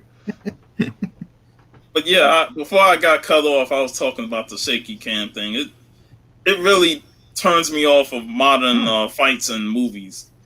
You know, like when we watch movies, I posted a couple weeks ago the fight between Roddy Piper and Keith David and They Live, and that was the epic fight scene, the long one. But Yep. it wasn't no shaky cam. They just let them go at it. You could focus on the fight. Yeah. What's sad is that there's not that many of them that do it right. Like the best ones in my memory are the Expendables movies, and they're not that great movies. I mean, they're fun, like take you back to the '80s. Yeah. But there's no good fight scenes anymore. I mean, the superhero stuff's fine because it's superhero stuff. You got robot falcons, and webbing, and lasers going on. And There was remember back in the days when they used to do the slow mo on the Chuck Norris kicks or the Van Damme kicks, just to see that. Yeah. And you see him kick him like 5 times in the face because they repeated at the same time. Yeah. Oh, Van Damme doing a split before he punched somebody. That always picked me up. Yeah, back in the days, the fight scenes were awesome. I remember when I was a kid, I would try to do the splits because of Van Damme too. I remember. It turned out well. Nope. Didn't walk quite right for a little bit, but yeah, it was all right. Man. Yeah, I wish we could. The past isn't always horrible. There are some good things in the past, like the fight scenes from like the '80s. Like if we could just have Jackie Chan and Tony Jaa choreograph all fight scenes from now on, they would be amazing. I mean, the Donnie Yen stuff is when he choreographed those movies with him doing it, it's amazing. I have not seen a film that he choreographed that he wasn't in though. There's a Donnie Yen movie. Well, he did do Blade too. Yeah. Oh, did he? Yeah, he choreographed Blade too. I know that. He was in the movie too. Yeah, and there's a new Donnie Yen movie that he's in a fat suit. It's freaking hilarious. Yeah. Yeah, you know, Puff knows the one I'm talking about. And it's a play on the Last Dragon too, I think. Yeah, something like that. That's What is it? Double stuffed dragon? No, but it's freaking good though. It's freaking hilarious because it shows off Danny's comedy chops too. It doesn't just show he's not just martial arts. You know what I mean? But I Oh. love his Ip Man stuff, man. Like when I Have you first guys watched the first checked out Ip on Man, Netflix Dragon Tiger Gate?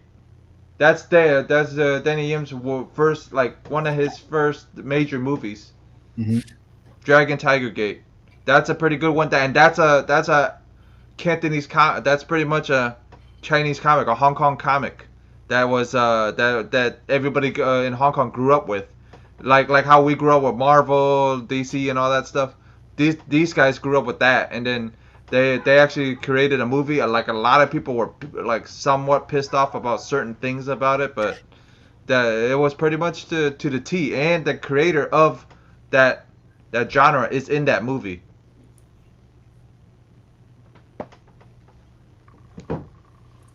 that was a classic fight scene. Mm-hmm. And They Live is a classic. One of my favorite fight scenes is the Legend of Drunken Master at the end, where he's fighting the dude, and it's his actual bodyguard, Jackie Chan's bodyguard. That's who that is, and he's fighting him. And half the time, the dude's doing the splits in the air with that one leg just up and going crazy. Yeah, that was another great fight scene. There was so many great fight movies, you know, back in the day. You know, I remember the amount of times I watched Commando and Arnie fight what's his name at the end. that fight scene was epic and funny at the same time, man.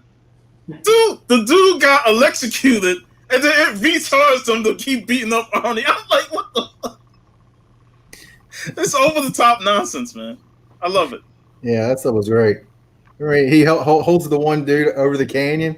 Remember when I said I was gonna let you live? I lied. No, when I said I was gonna kill you last, I lied and drops him.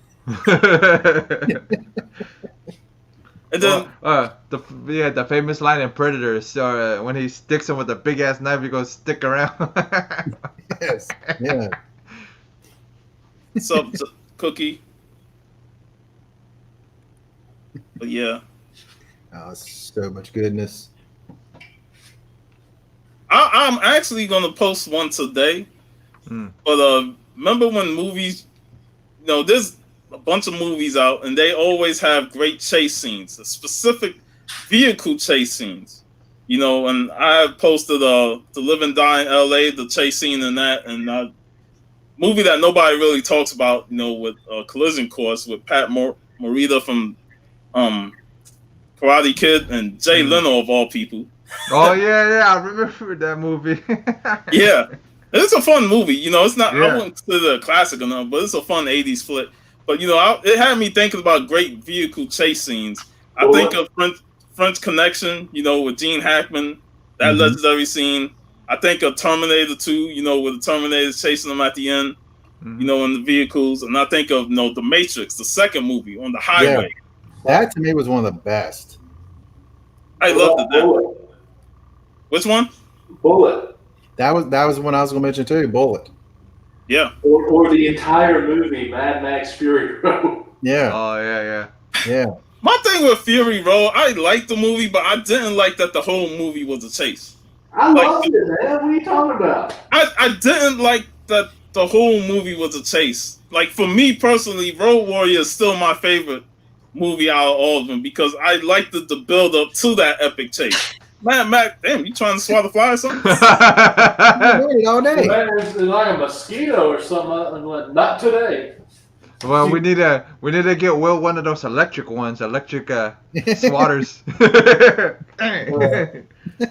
Man, no, I love how it was a whole chase. Now, I love the intro of it where they're like, we got to go after them, and they show all these specialized vehicles. And they even bring the music with them, like a drum beat and that guitar that spits fire. It was awesome, man. Like I said, I enjoyed the movie, but for me, it overdid the chase. For me, personally. You know, I like a good chase scene, but I don't want it to be the whole damn movie because then it gets repetitive. Like, oh, here we go again. you know, for me, I personally liked the build up in the Road Warrior to that epic chase.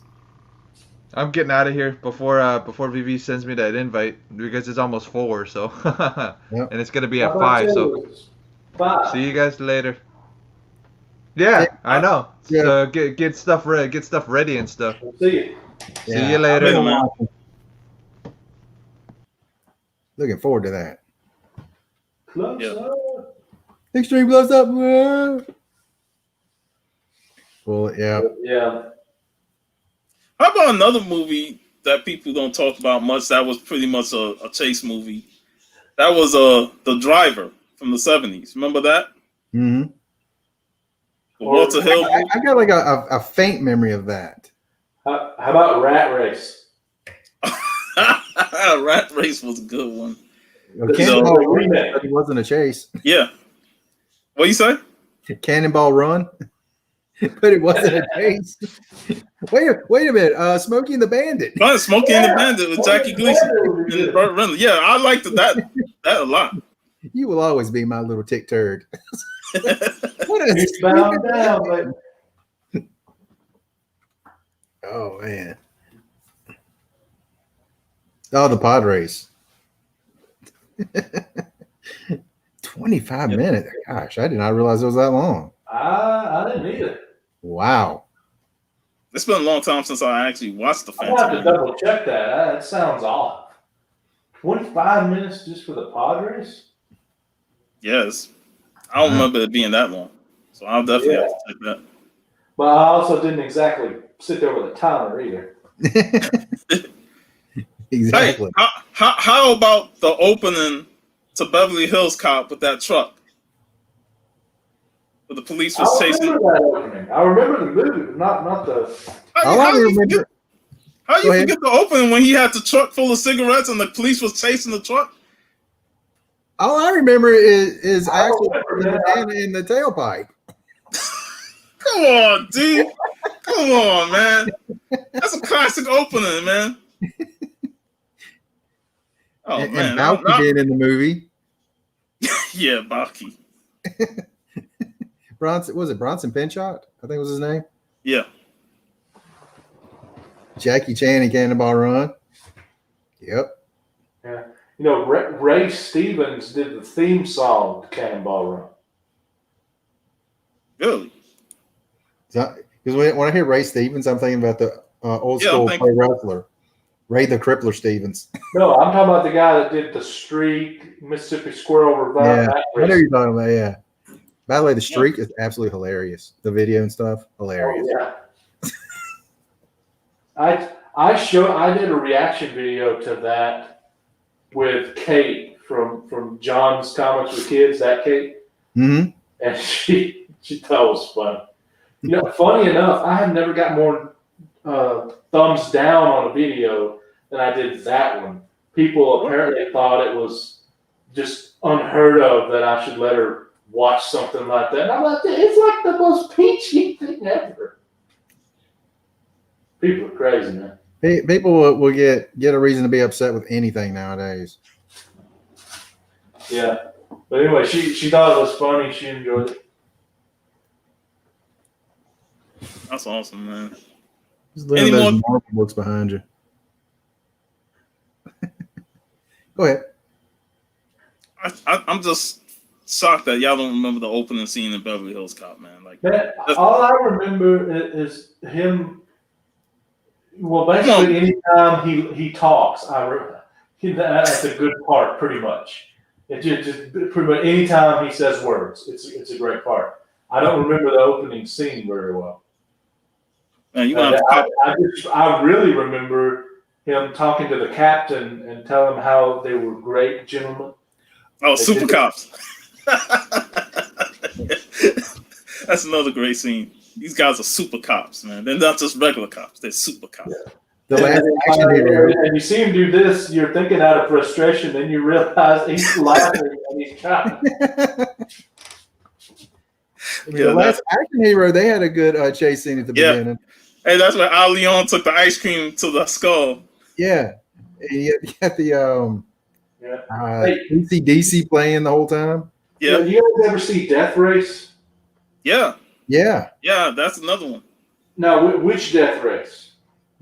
I saw the one with what's his name, Jason Statham.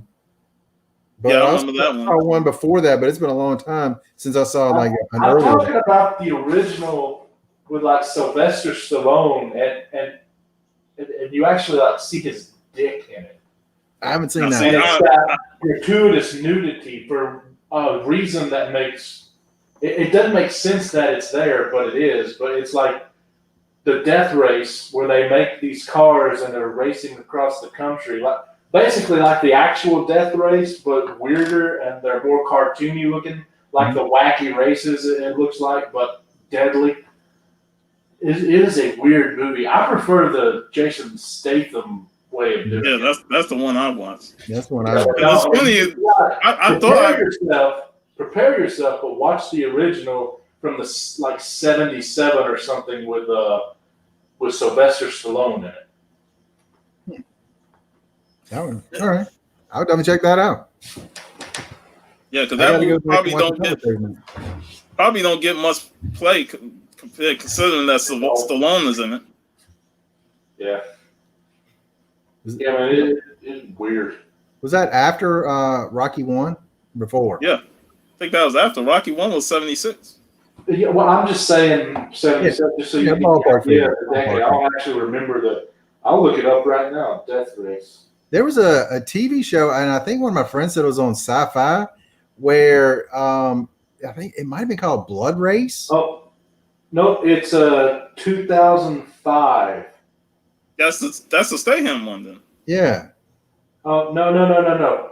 Death Race 2000, excuse me. Mm-hmm. I got dyslexia again. It's from 1975. 1975. Yeah. So that's before. This will tell you everything you need to know about it. Producer, Roger Corman. No, there you go. Yeah, but no, it stars David Carradine and it has Sylvester Stallone in it as well. David Carradine. Yeah, it's hilarious. I remember somebody brought up, I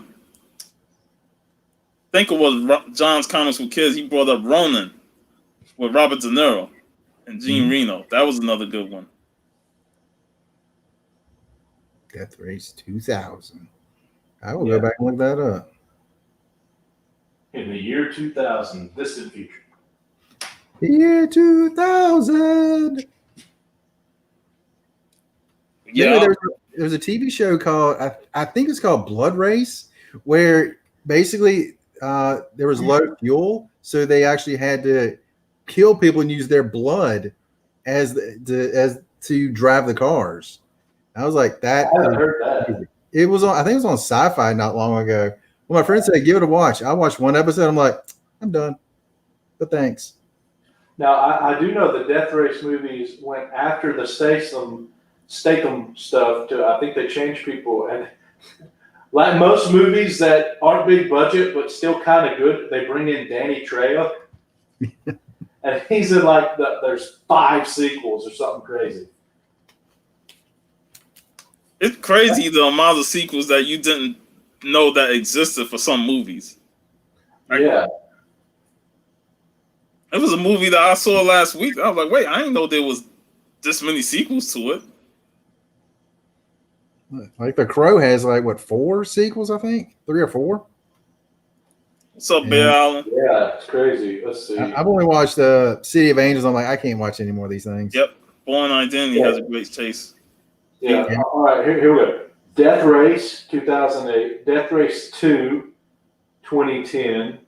Death Race 3 Inferno 2013. All right, that one. Death Race Beyond something 2018. And then, of course, the 75 Death Race 2000. Yeah, So it's Beyond Salvageable. I remember the second one. I don't remember anything after that. Oh, here it is.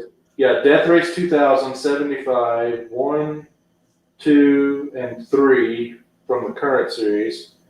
Death Race 2050. 2050? And then the Death Race, it's Beyond Anarchy is what it's called. But yeah, so that's 1, 2, 3, 4, 6 movies. God. Oh. Yep.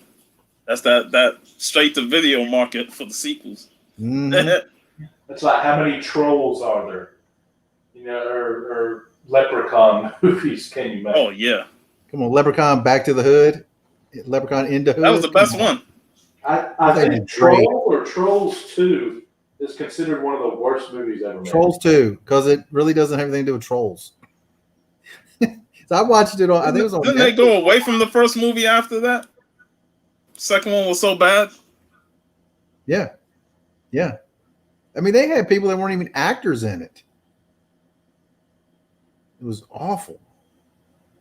Like one It's guy was like- a dentist, and they're like, "Hey, you want to be in a movie?" It's like all the sequels after Hellraiser 2. Like the first 2 Hellraisers are the best ones, and after that you can stop. Yeah. Like they ain't know what they were doing with all those sequels. They just want to do them because it's a popular franchise. Yep. Same with all the horror movies that got. Like I can't remember when I got sick of Saw. Like I'm like they were putting out Saw every year. Oh man, how many has that one had?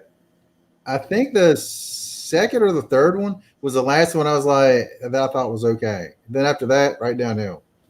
I haven't seen any of the Saw movies. Like I said before, horror is just not my thing. Mm-hmm. I don't really watch them. But What is that one where? you brought it up. Here we go. Saw 2, Saw Yes. 3, Saw 4. But Saw before 5, Jennifer Saw Aniston had her 6, day job. Saw 7, the final chapter. Never. Which was not Saw the 8, final which is just called Jigsaw, and Saw 9, which is called Spiral from the Book of Saw. There's like 9 movies. One hadn't come out yet, or it recently came out. Wow, that's a lot of movies. like the Final Destination movies also. Oh yeah, the Final Destination. Let's see. I mean, some of those, the first like 2 I really liked, and after that, it went downhill fast. That's expected though. When you putting out so many sequels, the quality's just not going to stay the same. Oh, there was one scene where someone was getting caught in an escalator, and as me and my friends were watching, I was like, "That looks like somebody's holding a pair of pants with like Jello or something in it." And then you watch the the backstory of it, and then like that's exactly what happened.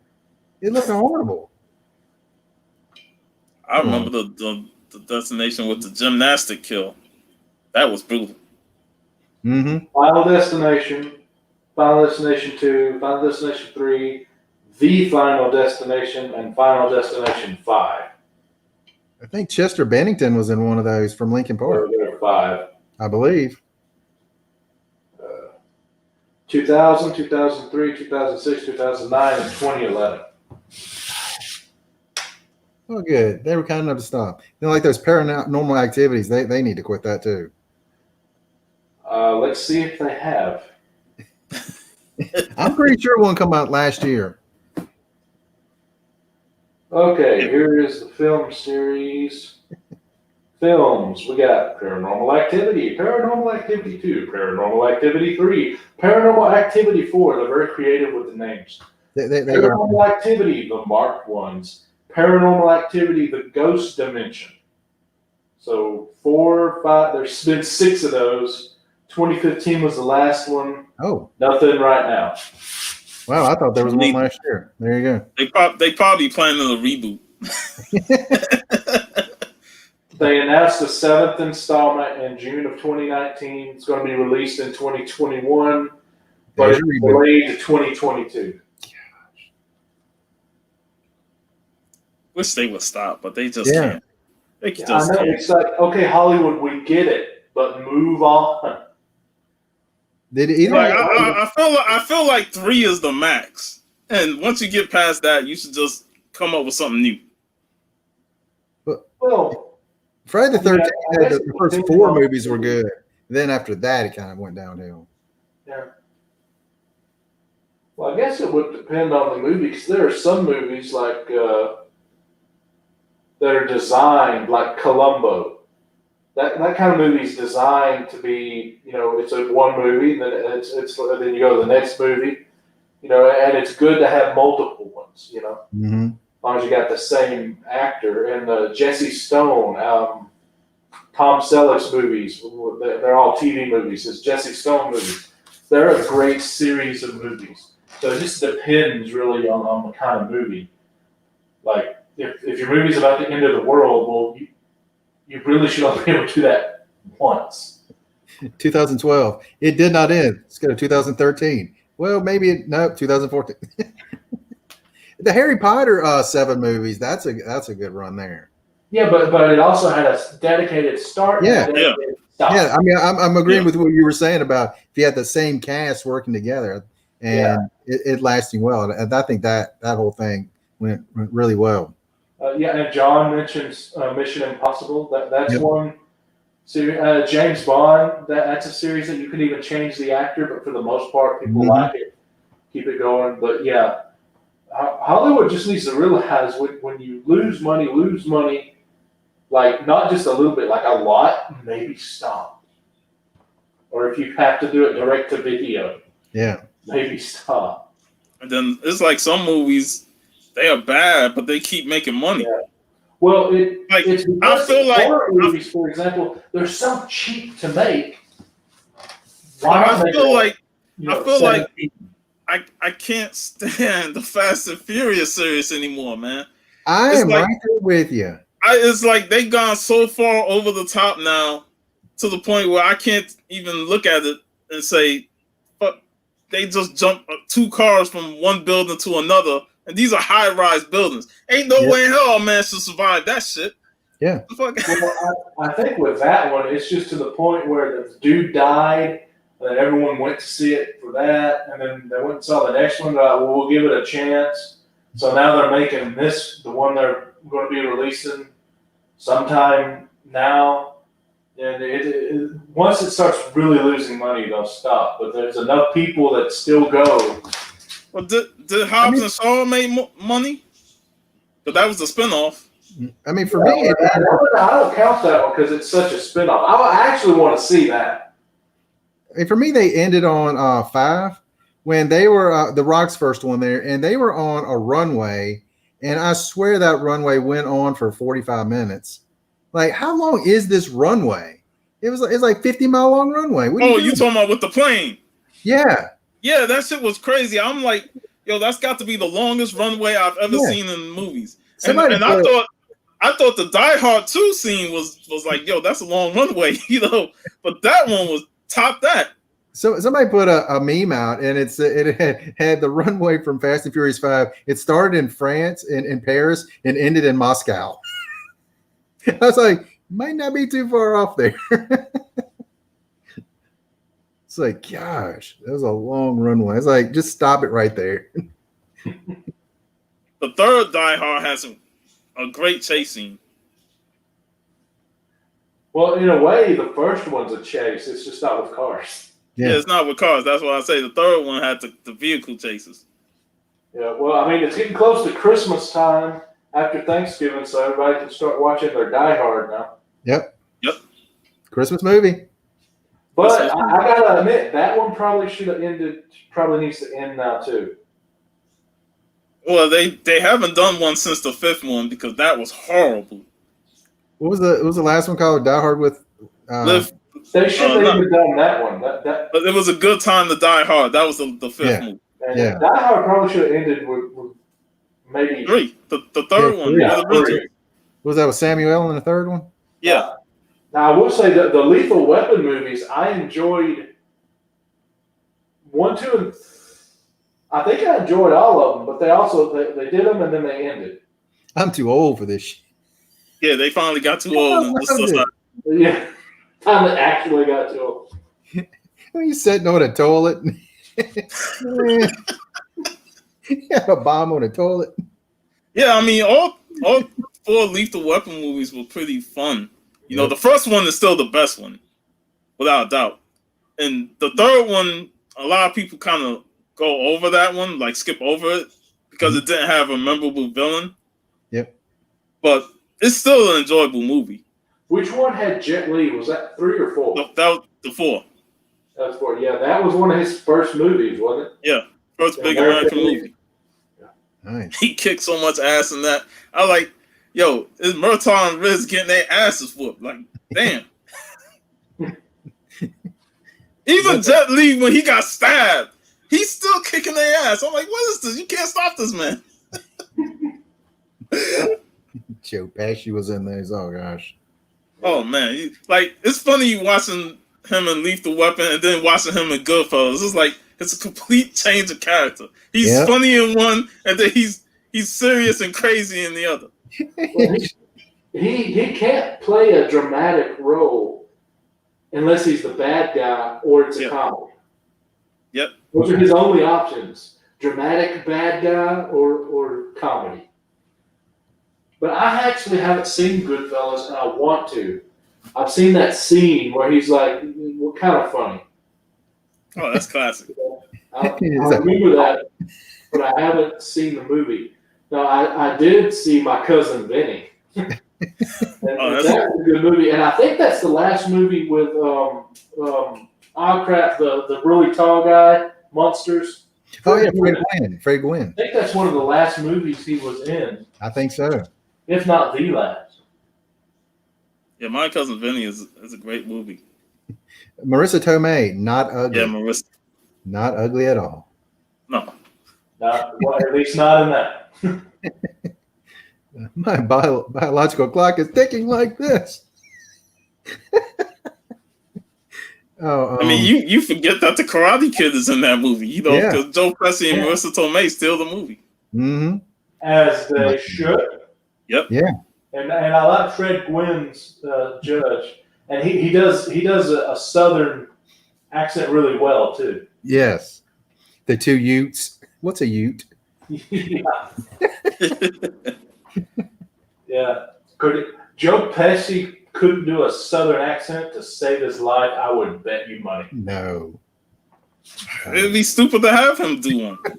It would be hilarious. I would pay a little money just to see him try. Yeah. I remember though, when you brought up about the dramatic thing, I remember when he was in the movie JFK, and I was completely taken aback by his character in that movie. I was like, what, this Joe Pesci? And it kind of took me aback by how he played that character. Mm-hmm. Yeah. About the another movie that had a bunch of sequels was Indiana Jones. They should have stopped that after 3. Well, the 4th one was in the 2000s. They should have never did that to begin with. Yeah, was that the Kingdom of the Crystal Skulls or something? Yeah, That's only really bad. one more past like 1990. That one's not one that keep pumping out. It's just they decided to do one way past time. Yeah. I mean, I love the first 3, but man, that 4th one, gosh, I pretend like that never happened. That's how I feel. I like Harrison Ford in it. Yeah. I like Shia LaBeouf in it. But the it that they were in, I didn't like. You know, the whole world around them, that wouldn't.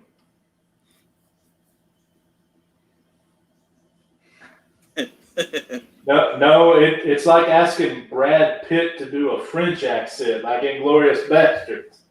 Oh, Joe or no? That was the one Tarantino movie I did not like as much. I'm missing one. I haven't seen The Hateful Eight. I think I've seen the other 7. I'm not sure. Did you see the recent one?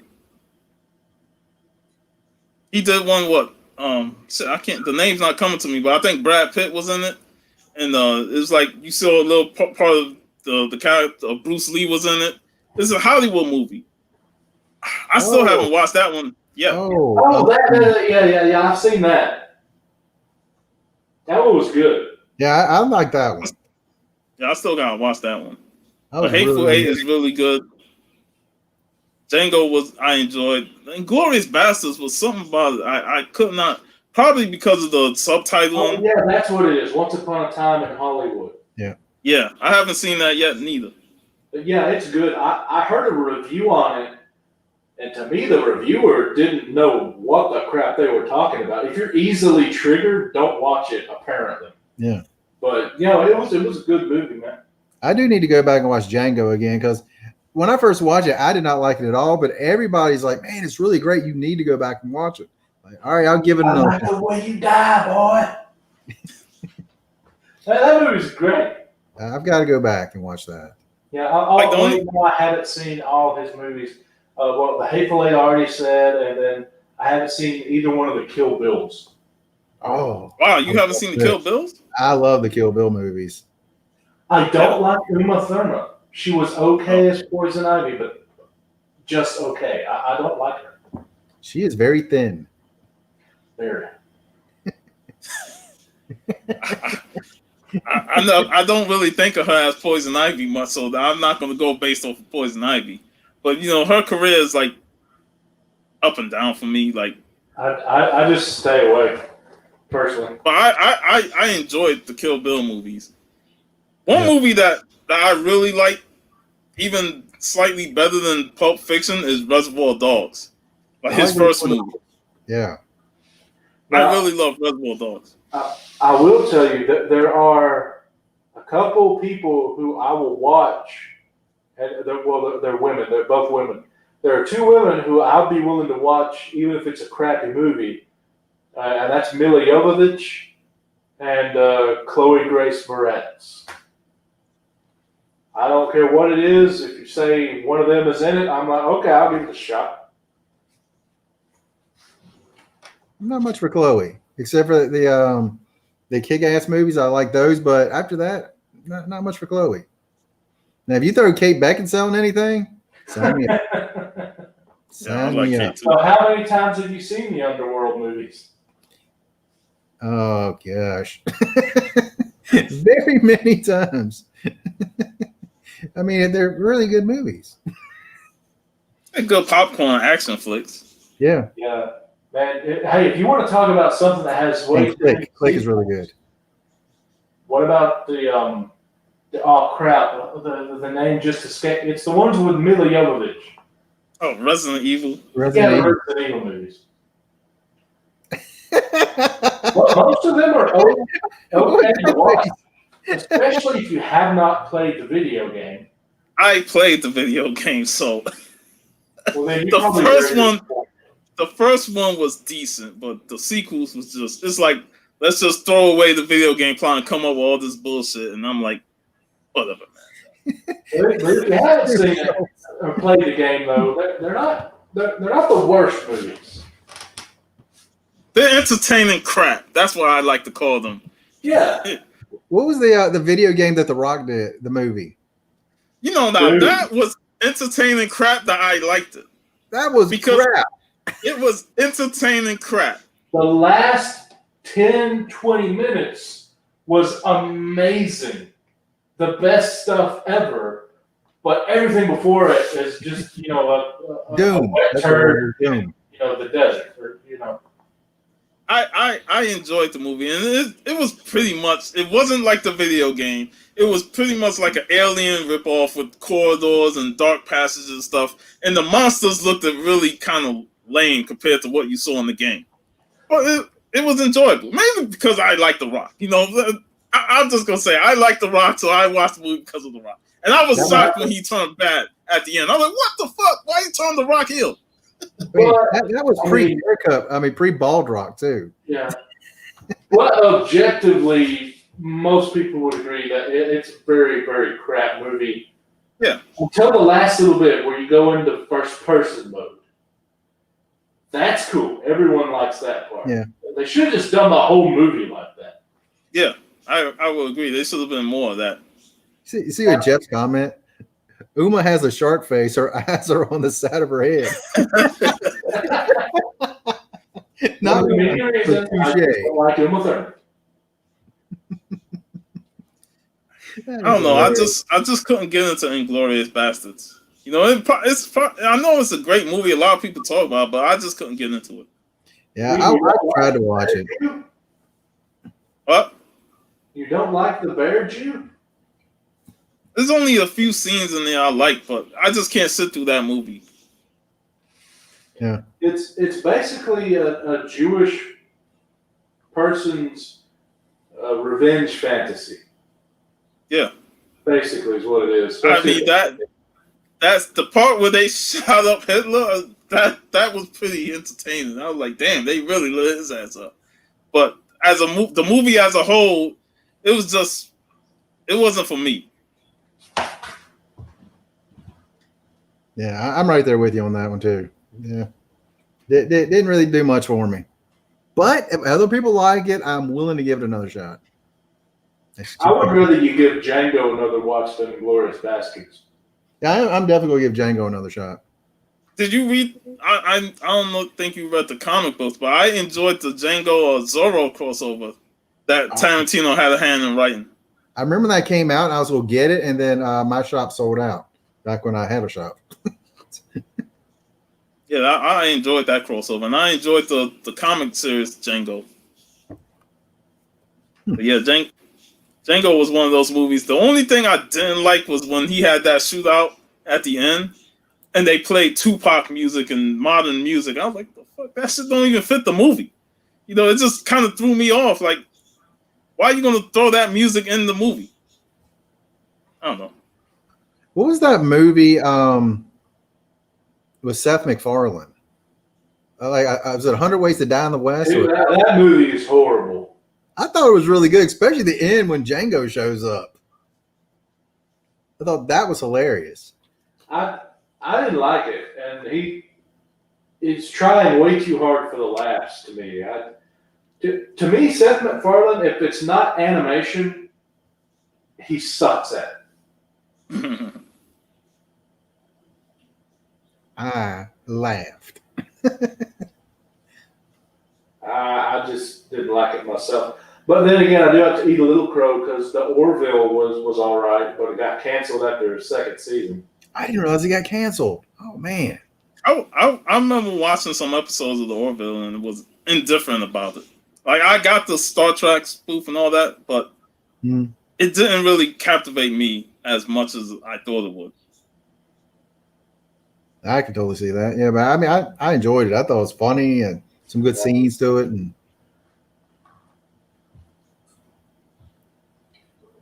wake up, Will. Wake up. I am not asleep. That's one of the lines my grandma used to use. I'm just resting my eyes. Say, you snore when you rest your eyes, Grandma. That's the verbal alarm. Yeah. So I think this about wraps up the show. Yeah. But it was silence after we've talked. That's pretty much a good way to end it. Seth MacFarlane killed the podcast. Yeah. As soon as Seth MacFarlane came to the picture, it's like, yep, show's over. My bad. But yeah. But I like to thank Will for showing up, as always every Saturday. Thanks for coming in, D. It was great having you on, and here we go again. That's for sale, folks. Yeah, I got it. I gotta show my wares, man. How much was that one? Gotta show my wares. Signed up Paul Dini. We also have the Punisher #1 limited series from the 80s, and of course, newsstand. Tell them the price. And the nice label. Oh. I'll probably do 130 shipped. Dang. I heard that.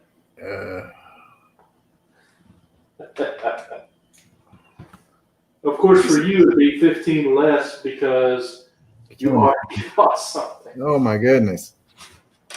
I may message you on that one. I may not. I don't know. I'm running out of money as it is. Yeah. I might message you on the Punisher, but if you don't hear nothing from me, then I made up my decision on not jumping on. But you might get a message from me. But that's all for the show today, folks. Make sure. So Cookie said it's not canceled. It must just got really hit with COVID. It does have a season 3 coming. Oh, good. Yeah, I put that up there for you to see. But we'll see though. COVID had delayed a lot of things, so It also canceled and shut down a lot of things. Yeah. A lot of the CW shows are starting in February. Most of them didn't start this past fall.